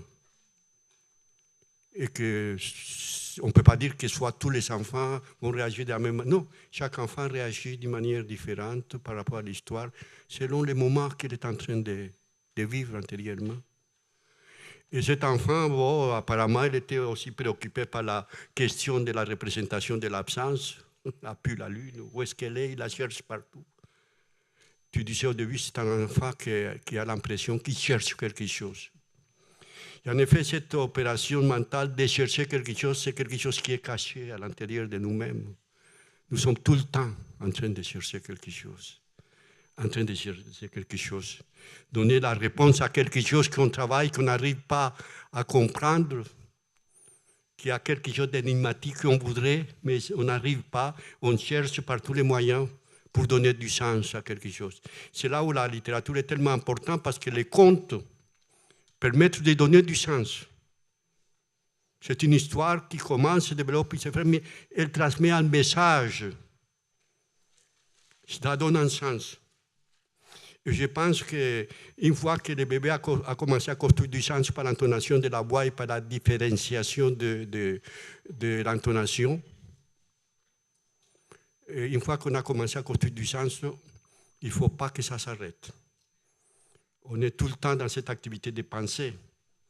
Et on pense quand on pense consciemment, mais aussi quand on est en train de fantasmer, quand on est dans le bus, quand on marche, quand on est en train de penser parce qu'on observe quand même où est-ce qu'on va, etc. Une fois que l'activité de pensée, l'activité psychique se met en mouvement, c'est la vie psychique, il faut que ça continue. Et les enfants sont extrêmement curieux à ce moment-là. Il y a tellement de choses à donner de sens, et les livres permettent ça. Et là, la rencontre entre un adulte, c'est-à-dire qu'on a besoin de l'humain pour pouvoir se construire humainement. C'est cet investissement qui est tellement cher, difficile à faire passer. Mais nous le faisons en présence de quelqu'un de la famille, pour que la grand-mère, le père, la mère se rendent compte que l'enfant s'intéresse à cela, qu'il ne reste pas indifférent. Et que parfois, il y a un livre qui l'a intéressé, qui veut l'amener à la maison. À ce moment-là, les parents ils tombent dans des pièges de commencer à demander où est-ce qu'ils peuvent trouver ce livre-là. Et c'est là où la bibliothèque est là, c'est gratis. Il y a des jeux aussi, tout ce que les bibliothèques peuvent proposer aux familles pour accompagner les enfants. Et c'est comme ça que parfois les livres arrivent à la maison. Et c'est ça le but. Qu'à la maison, les parents racontent des histoires. Et si les parents sont illettrés, on va leur dire, mais vous connaissez des histoires. Votre grand-mère vous a raconté des histoires. Racontez ça aux enfants. Et ça crée une nouvelle relation entre les parents et l'enfant. Et ça déploie la faculté du langage. Parce qu'on va au-delà de la langue de la vie quotidienne. Parce que la langue de la vie quotidienne, c'est pour obéir, pour accepter, pour éduquer. Mais la langue de la littérature, c'est pour écouter et écouter avec toute liberté. Et l'enfant construit du sens à sa manière. Et alors, on va créer un double discours, des discours rapportés, des discours qui viennent des parents qu'il faut faire ça, etc. Mais un discours qu'il crée lui-même. Il devient source du langage. Et il dit parfois des choses qui ne sont jamais dites, qui sont dites pour la première fois. Et c'est ce double discours, des discours rapportés, que j'apprends, y compris la science, c'est un discours rapporté, mais un discours qui vient de l'enfant, que c'est lui qui le crée, en face d'un adulte qui l'écoute, parce que l'écoute fait exister. Et à ce moment-là, l'enfant est en train de créer des doubles discours. Discours rapportés pour la culture, là, pour obéir, et ces discours pour écouter avec toute liberté, qui permet de dire des choses qui n'ont jamais été dites ni entendues. Et on fait, c'est des dialogues, c'est ces deux discours qu'on fait un être humain un peu équilibré dans sa vie intérieure. Voilà. Et ça, c'est la littérature. Et c'est très important au moment où tu es intervenu parce que l'enfant était embêté, comme tu dis, mais chercher ça, il fallait effectivement à un moment donné, comme dans des bébés chouettes, que la mère arrive, elle n'arrive pas, et ça commence à venir un problème, tout d'un coup, elle arrive. Et il fallait que ça s'arrête. Tu lui as dit peut-être de cacher derrière la lune. Les nuages, oui. Derrière la lune, oui. Et il y a derrière une opération extrêmement importante, c'est-à-dire que c'est impossible de penser à la non-existence de ce qu'on a pensé qui existait. Mais en plus, quand on est un petit garçon placé à l'âge d'1 an et quelques, la question du maintien des liens avec les gens qu'on aime, c'est quand même... Enfin, je t'interromps. Oui, voilà. Ouais. C'est extrêmement important cette opération-là, c'est-à-dire qu'une fois que la pensée a créé quelque chose, qui a convoqué quelque chose par la pensée, il a fait exister symboliquement, il s'est fait auto-accompagner par cette présence symbolique qu'on porte à l'intérieur de soi-même. Et en fait, nous passons notre vie à créer des objets symboliques qui nous accompagnent. Et très difficile de penser à la non-existence de ce qu'on a créé, y compris symboliquement. Et c'est pour cela que finalement, la culture va se greffer là-dedans, qu'on peut continuer à penser à ceux qui ne sont plus là. Parce que, voilà, c'est dans ce sens-là, c'est-à-dire comment lutter contre l'angoisse de mort, aussi, tellement de choses. Ça va très loin, ces histoires-là. Mais nous devons être prudents, laisser l'enfant voyager, l'enfant qui a eu peur d'entrer dans des tunnels tout noirs. Pourquoi on laisse les choses comme ça? Il est échappé au tunnel, mais il est tombé dans la nuit. Mais dans la nuit, il y a la lune, quand même, symbole, qu'on peut voir quelque chose. Et quand tu dors, c'est une manière de dire, y compris quand on s'endort, la vie continue. Il y a tellement de choses qui se passent. Il y a une lumière, qui est la lumière de l'esprit. Et dans cette lumière de l'esprit, on peut voir des choses, y compris quand on dort, à travers les rêves, parce que c'est ça. Dans l'obscurité du rêve, il y a quelque chose d'étrange. On voit des formes. Tout ça, les enfants vont les comprendre lentement. Ils vont créer une culture intérieure par la poésie, par la littérature, par la musique, partout, pour pouvoir s'auto-accompagner. Voilà. Et c'est ça la lecture individuelle, à haute voix. La rencontre entre un adulte relativement structuré, parce qu'on n'est jamais complètement structuré, un enfant qui est en train de se construire, et une culture qui permet de parler à l'enfant. Voilà. Le bon livre d'enfant, c'est ce qui parle à l'enfant, c'est-à-dire que l'enfant va se trouver un miroir dans cette histoire dans laquelle il peut se contempler de quelque chose qu'il est en train de vivre. Et voilà. Et nous créons ce petit miroir. Et ça, c'est très important pour la vie psychique. Et c'est quelque chose qui est difficile à faire quand on est en groupe. Mais je ne suis pas contre la lecture en groupe. Hein. Non. Qu'il soit clair là-dessus, parce que c'est un investissement considérable. Mais si on peut le faire, et si par ces moyens, les parents tombent dans des pièges, de raconter des histoires à la maison, on fait quelque chose d'intéressant. Voilà. Merci. Je crois qu'il faut qu'on s'arrête là.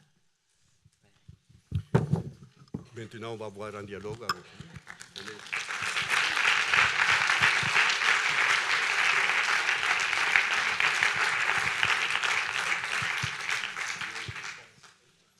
Voilà, merci beaucoup Evelio et Nathalie. On avait promis de respecter les horaires et dans le programme, on avait prévu à partir de 11h30 une possibilité de poser des questions. Donc voilà, on est à votre écoute. Bonjour, je suis puéricultrice et j'interviens auprès des familles autour de lecture de livres avec les signes pour les bébés. Donc des lectures de livres signés, donc des mots-clés qu'on prend de la langue des signes française, qu'on met sur des mots. Donc j'aurais aimé savoir qu'est-ce que vous en pensez et les interactions au niveau du cerveau. Ce sont des enfants entendants. Hein.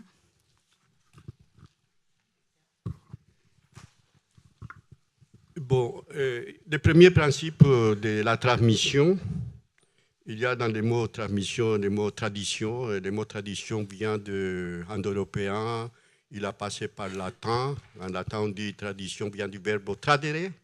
Et ça veut dire je te donne ce que j'ai reçu. C'est ça la transmission.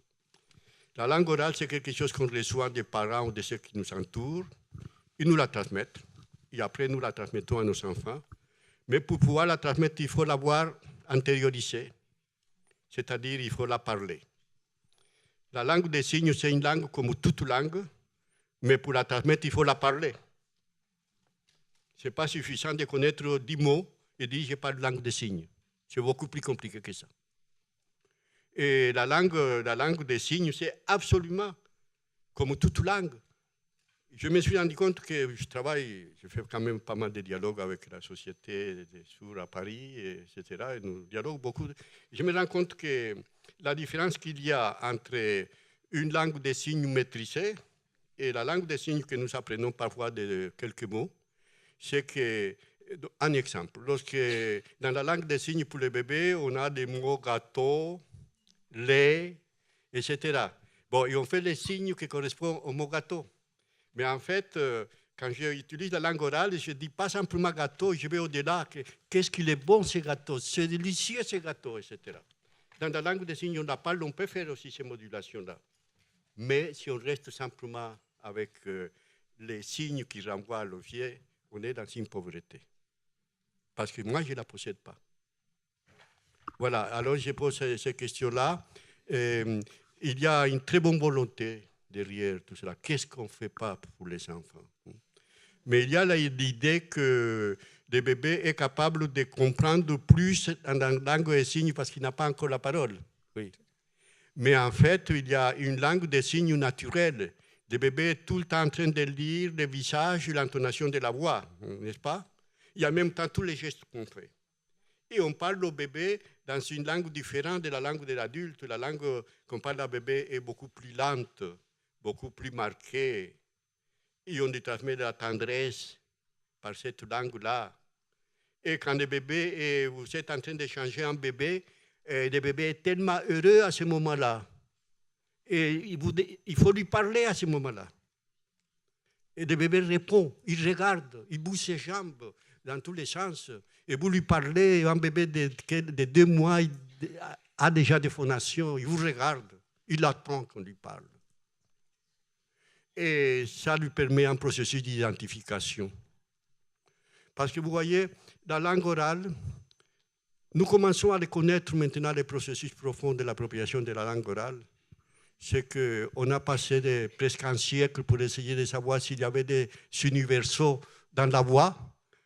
Et quand on analyse la voix, on lui applique l'analyse de la physique, les sons, on va trouver des fréquences fondamentales. Mais après, quand on se rend compte qu'il y a les mêmes énoncés prononcés par un homme, par une femme, par un adulte et un enfant, ont une musique différente. Et cependant, nous avons l'impression de comprendre la même chose. C'est depuis les années 1980 qu'on a commencé à résoudre ces problèmes-là. C'est qu'en fait, le bébé, quand il écoute corporellement à travers les schémas corporels, c'est-à-dire que la plupart des gestes qui sont liés à la langue orale ne sont pas visibles. Il y a l'air qui part des poumons, il faut qu'il y ait une instruction pour dire « ta », fais l'instruction, « ta, ta ». Il faut qu'il y ait l'instruction, vibration des cordes vocales. Et l'être humain a la capacité de reconstruire les gestes à travers l'audition. En français, il y a des voyelles nasales, des voyelles vocales. Vous dites to et ton, so et son. Une voyelle est nasale, l'autre est orale. Personne n'a vu une voyelle orale ou une voyelle nasale. Ça se reconstruit par l'audition. L'être humain a une capacité très particulière qu'il est capable de lire, interpréter et traduire ce qui se passe sur le corps de l'autre, sur son propre corps, grâce à l'identification à travers les schémas corporels. Et voilà, c'est comme ça qu'on apprend à parler. Et la langue orale est un processus qui rend audible la pensée. C'est une phrase très simple à prononcer, rendre audible la pensée, ce que je suis en train de faire à ce moment-là. Mais pour expliquer ça scientifiquement, ce n'est pas évident. Cependant, la langue des signes, il met en scène. Alors là, nous avons trouvé quelque chose par rapport au langage, que le langage peut se mettre en scène sur des dispositifs différents. Langue orale, langue des signes, mais à condition d'avoir appris la langue des signes. Et on peut aussi apprendre à lire avec les doigts ou avec la vision. Il faut distinguer des dispositifs de mise en scène et les opérations qui se cachent derrière cette mise en scène. On n'a pas eu le temps de parler de ces opérations-là, c'est très beau, mais voilà. En fait, chaque fois que nous parlons, nous mettons en scène à travers la musique de la voix des opérations qui sont au-delà de cela, et la personne qui écoute reconstruit ces opérations-là, et ça donne du sens. La langue des signes, c'est pareil. J'ai peur qu'en introduisant la langue des signes à des enfants bon entendants, on met en second plan la langue orale.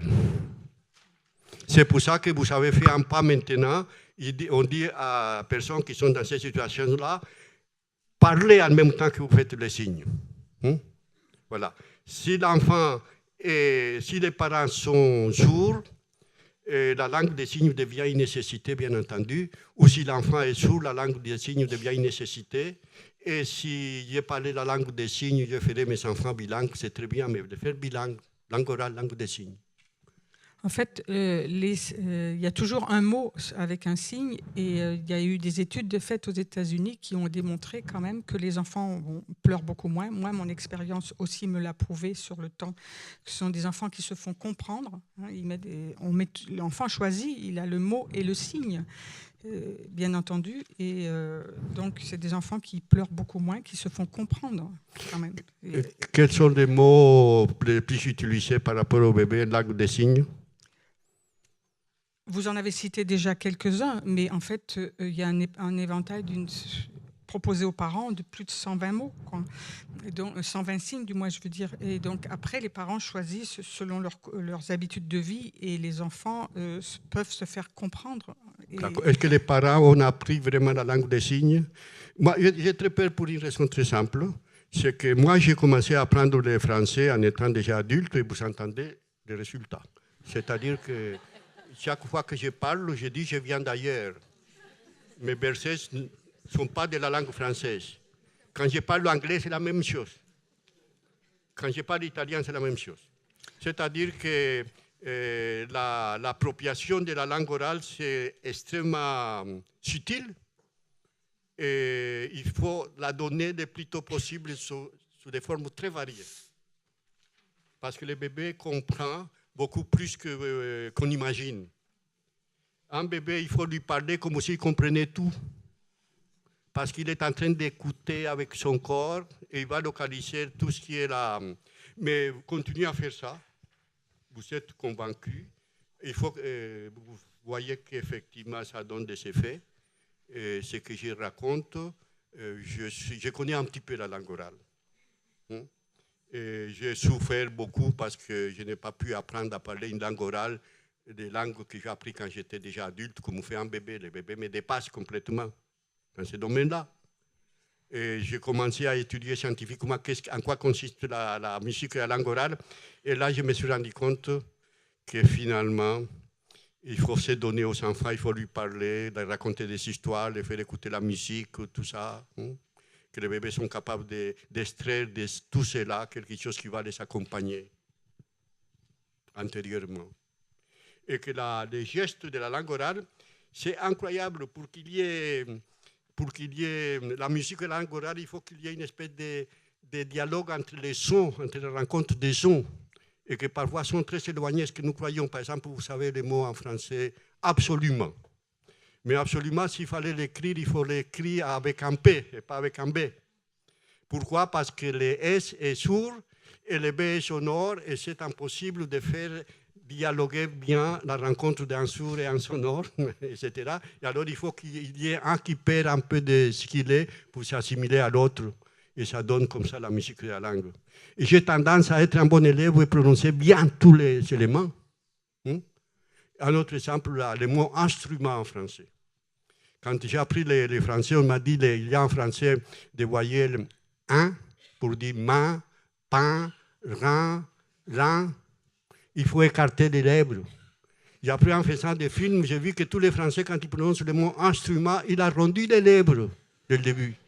Je dis, mais ça ne va pas. Et je me suis mis à analyser tout ça et je suis arrivé à la conclusion qu'il y a une espèce d'activité d'anticipation que les Français, quand ils prononcent instrument, ils savent qu'il va trouver un U qui l'attend. Il commence à se préparer bien avant d'y arriver. Et moi, j'ai arrondi des lèvres au moment où j'arrive à U et c'est trop tard.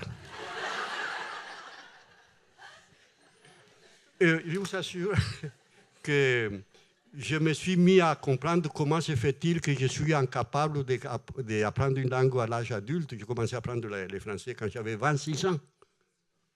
Bon, je peux parler, vous comprenez. Mais je ne suis pas dans la musique et la langue française.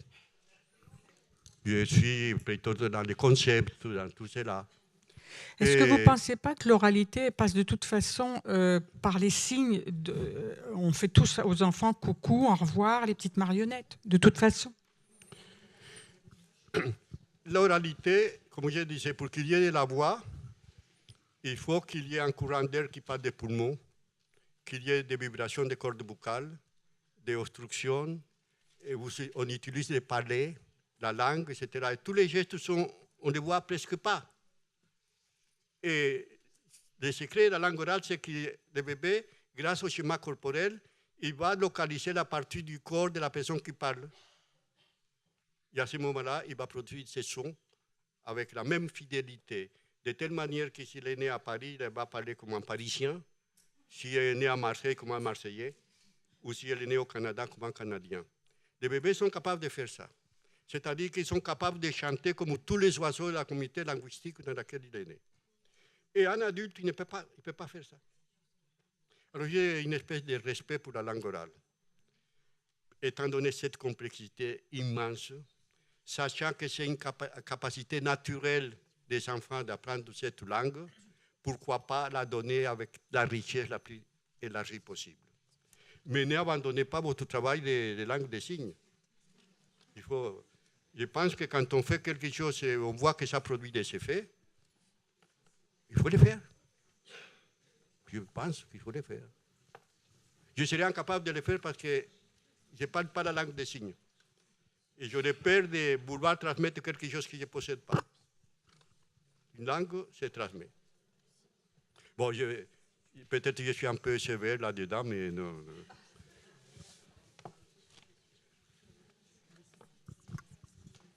Non, je sais que c'est quelque chose qui... Il y a des choses qui existent actuellement. C'est le parler bambin. Oui. Et la langue des signes pour les petits.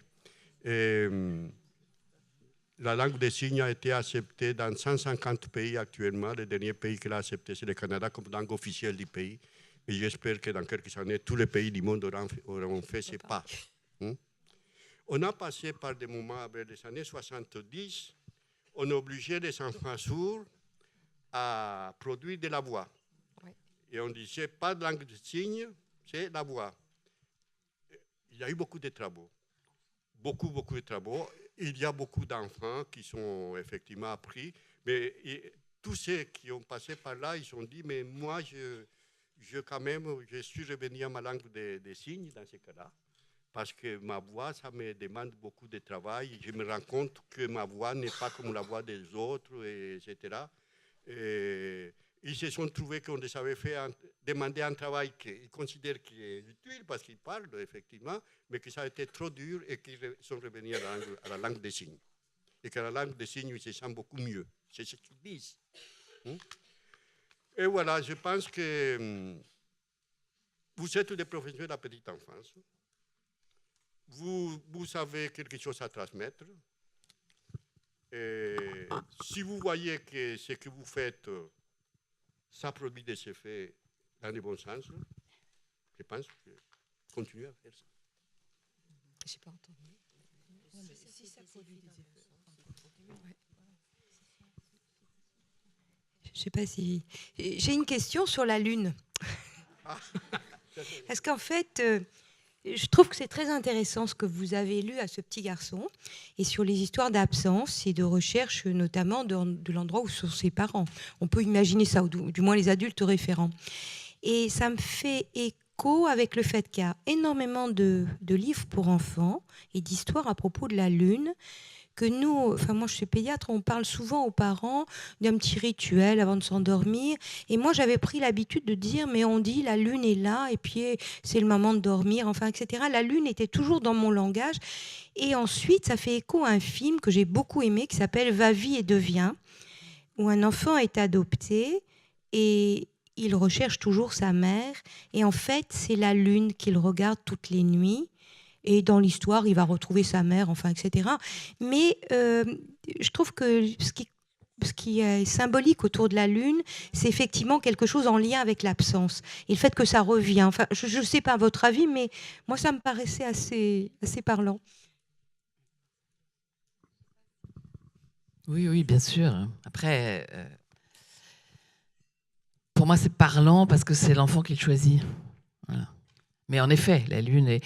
D'ailleurs, il y a un autre livre de Nakamura, celle qui a fait la visite, qui parle de ça, du fait que la lune, on peut la regarder. Plusieurs personnes à tous les coins du monde peuvent la regarder aussi, et c'est la même. Il y a aussi cet aspect-là. C'est la même pour tout le monde, et elle apparaît, elle disparaît.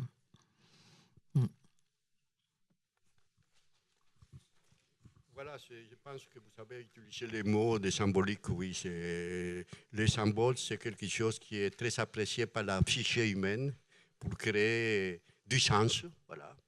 Et, il y a quelque chose qui est très important parce qu'il y a une lampadaire qui est allumée et il dit la lune. Mais il sait qu'un lampadaire, ce n'est pas la lune.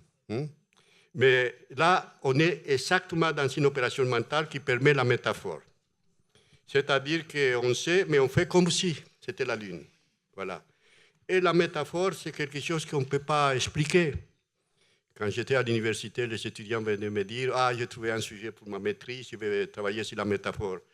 Je vais travailler sur les concepts de métaphore. » Après, on s'est rendu compte que non, la métaphore, ce n'est pas un concept, c'est un processus dans lequel on met en relation des choses qui sont différentes grâce à une propriété qui est commune. Et c'est comme ça, c'est-à-dire qu'on identifie, on différencie en même temps. C'est comme l'opération de la PUC, il y a la présence et l'absence en même temps. Alors on identifie, on différencie. Et c'est l'opération qui constitue le sujet humain, parce que l'enfant s'identifie, se différencie de ses parents, de ses maîtres, des personnes qu'il considère comme un repère. Il y a un processus d'identification et différenciation, manière de dire, je fais comme toi sans être toi. Et l'être humain, probablement, il fait des métaphores parce qu'il est le résultat d'une métaphore. Il s'identifie. Et tout le temps, les métaphores, c'est un processus dans lequel on identifie, on différencie. Et les enfants jouent beaucoup avec ça. L'enfant qui prend une feuille et il fait un avion de la feuille. Il sait qu'une feuille, ce n'est pas un avion, mais il s'arrange d'introduire une propriété qui les fait compatibles pour dire qu'on va faire comme si.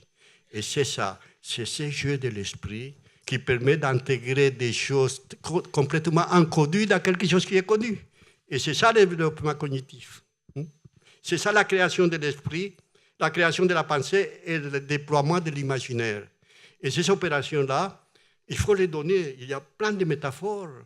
Les tunnels pour l'écrivain, probablement c'est des métaphores de quelque chose d'obscur où on ne voit rien. Mais après, il a créé la nuit, mais dans la nuit, on voit quelque chose grâce à la lumière de la lune. Une lumière qui permet de voir dans l'obscurité. C'est quand même une métaphore extrêmement intéressante. Et la métaphore, quand tu dors, que la vie continue, c'est des métaphores, tout ça. Et il faut alimenter la capacité métaphorique des enfants. On ne peut pas les enseigner les métaphores. Il faut se donner des métaphores pour extraire de cette métaphore-là leur capacité à construire des métaphores. Et à ce moment-là, c'est comme le passé simple. Oui, le passé simple, si on ne l'a pas eu vraiment très tôt, probablement on ne va jamais l'utiliser dans sa vie. C'est-à-dire qu'actuellement, il y a quelque chose qui me fait peur aussi, c'est qu'il y a certaines histoires traditionnelles dans lesquelles le passé simple était là, et pour faciliter aux enfants, on met les passés composés. Je dis non, on est en train d'empêcher des enfants de devenir des poètes et des écrivains, parce que pour être poète et écrivain, si on n'a pas les passés simples, ça ne va pas très loin. En français. Voilà, c'est des choses comme ça, mais moi j'ai très, très peur de...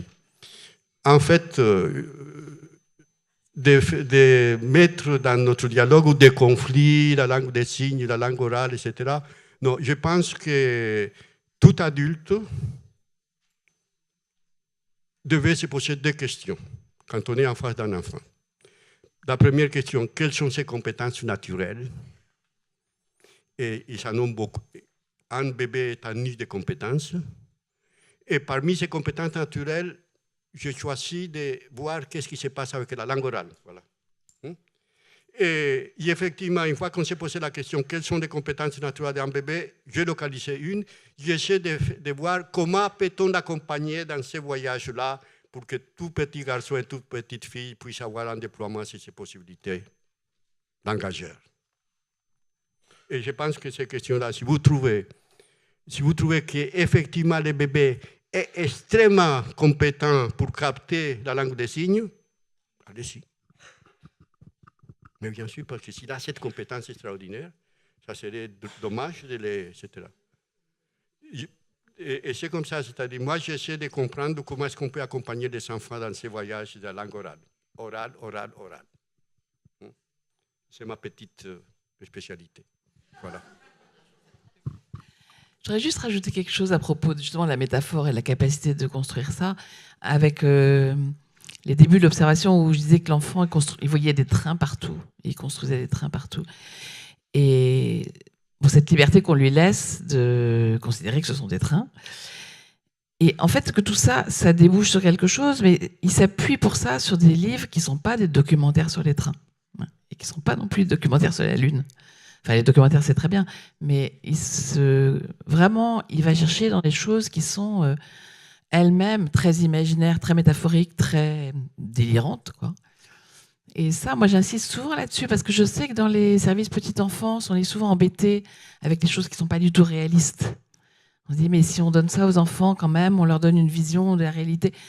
Alors, c'est vraiment pas ça la question, et je trouve que cet enfant-là, il montre bien comment, justement, il va construire une certaine réalité. Bon, une réalité mentale, mais c'est quand même une réalité psychique, quand même le plus important, hein, parce que les rails, c'est ce que c'est, un vrai rail. Mais tout ce que ça peut figurer, tout ce vers quoi ça peut vous amener, enfin, tout ce contenu-là ça, en fait, ça se construit, et ça, c'est l'expérience qui nous le montre, à partir de livres qui sont fantaisistes, qui sont poétiques, qui sont beaux, voilà, c'est pas avec n'importe quel matériau, en vérité. Toute la beauté du langage, avec ces possibilités les plus fines qu'on ne peut pas enseigner. Si vous allez lire dans un dictionnaire qu'est-ce que c'est qu'une métaphore, une métonymie, vous tournez en rond et ça ne passe pas. Hein? Et on ne peut pas expliquer à un enfant, voilà une métaphore. Non, ça ne passe pas. Mais ils sont capables. Lorsqu'un enfant prend un cube, il le met sur un cube, il dit, regarde ma cabane, il est dans une métaphore. Il sait que ça, ce n'est pas une cabane, mais il y a quelque chose qui est lié l'un à l'autre. Les maisons liées là. Hein? Une série de maisons, ce n'est pas un train, mais ils sont liés des uns aux autres. Je peux voir un quartier et dire, ah voilà un train. Je sais que ce n'est pas un train, mais il y a quelque chose qui m'appelle, qu'il y a une propriété qui permet à l'esprit de lier des choses différentes pour construire quelque chose de nouveau. Ce que je disais au début. Voilà. Et c'est ça la beauté du langage. Et que même quand on apprend une langue étrangère, on découvre ça. Et la langue orale vient là à pouvoir produire des métaphores. Et ça, c'est important. Et moi, je goûte aux métaphores dans la langue française. Bon, même si ma musique n'est pas au rendez-vous, mais les métaphores, oui. Oui, elles sont au rendez-vous. Parce que j'aime lire, parce que j'aime la poésie, parce que j'aime la littérature, etc. Et je vais vous dire une chose, chaque fois que je vais écrire quelque chose, avant de commencer à écrire, je me lis un bon texte pour entrer dans la musique de la langue, dans la métaphorisation de la langue ou dans la poésie de la langue. Je pense qu'on n'aura jamais assez donné de la possibilité de la langue aux enfants.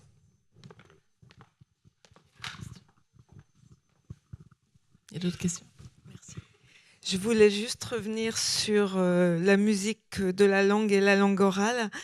parce qu'il y a quand même deux choses qui sont importantes. Il y a les mots et puis il y a le ton. Je me souviens d'avoir eu des discussions avec mon fils quand il était préado et que parfois il n'était pas content et qu'il me disait « merci ». D'un air fâché, enfin. Et je lui disais, mais là, vu le ton que tu emploies, je ne peux pas entendre merci, je peux entendre tu m'énerves, c'est pas ce que je voulais, etc. Et que parfois, selon le ton qu'on emploie, on peut donner aux mots qu'on dit un sens presque contraire du sens qu'ils ont habituellement. Depuis les Grecs, on connaît tout ce qui se passe par la modulation de la langue orale. Et tout ce qui est les pathos de l'âme, comme disaient les Grecs, les pathos, la souffrance de l'âme, y compris l'amour, la haine, les refus, etc., ça passe par l'intonation de la voix.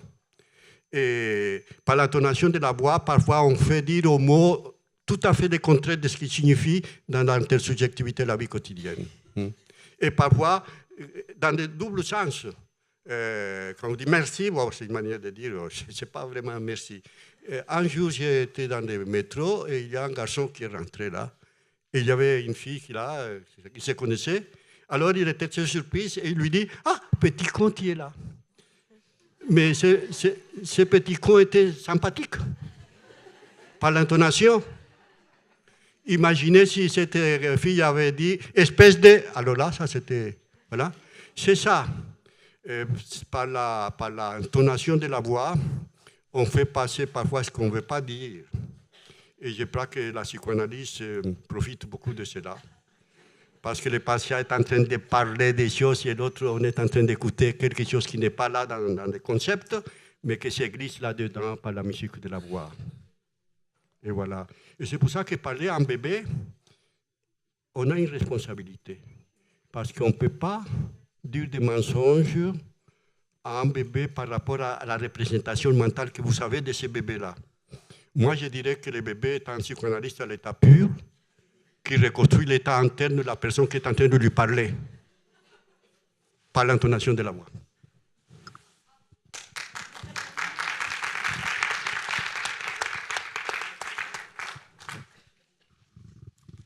Bien, alors maintenant, j'espère avec le ton qui va bien, je voudrais qu'on fasse maintenant une pause, une longue pause, la pause déjeuner.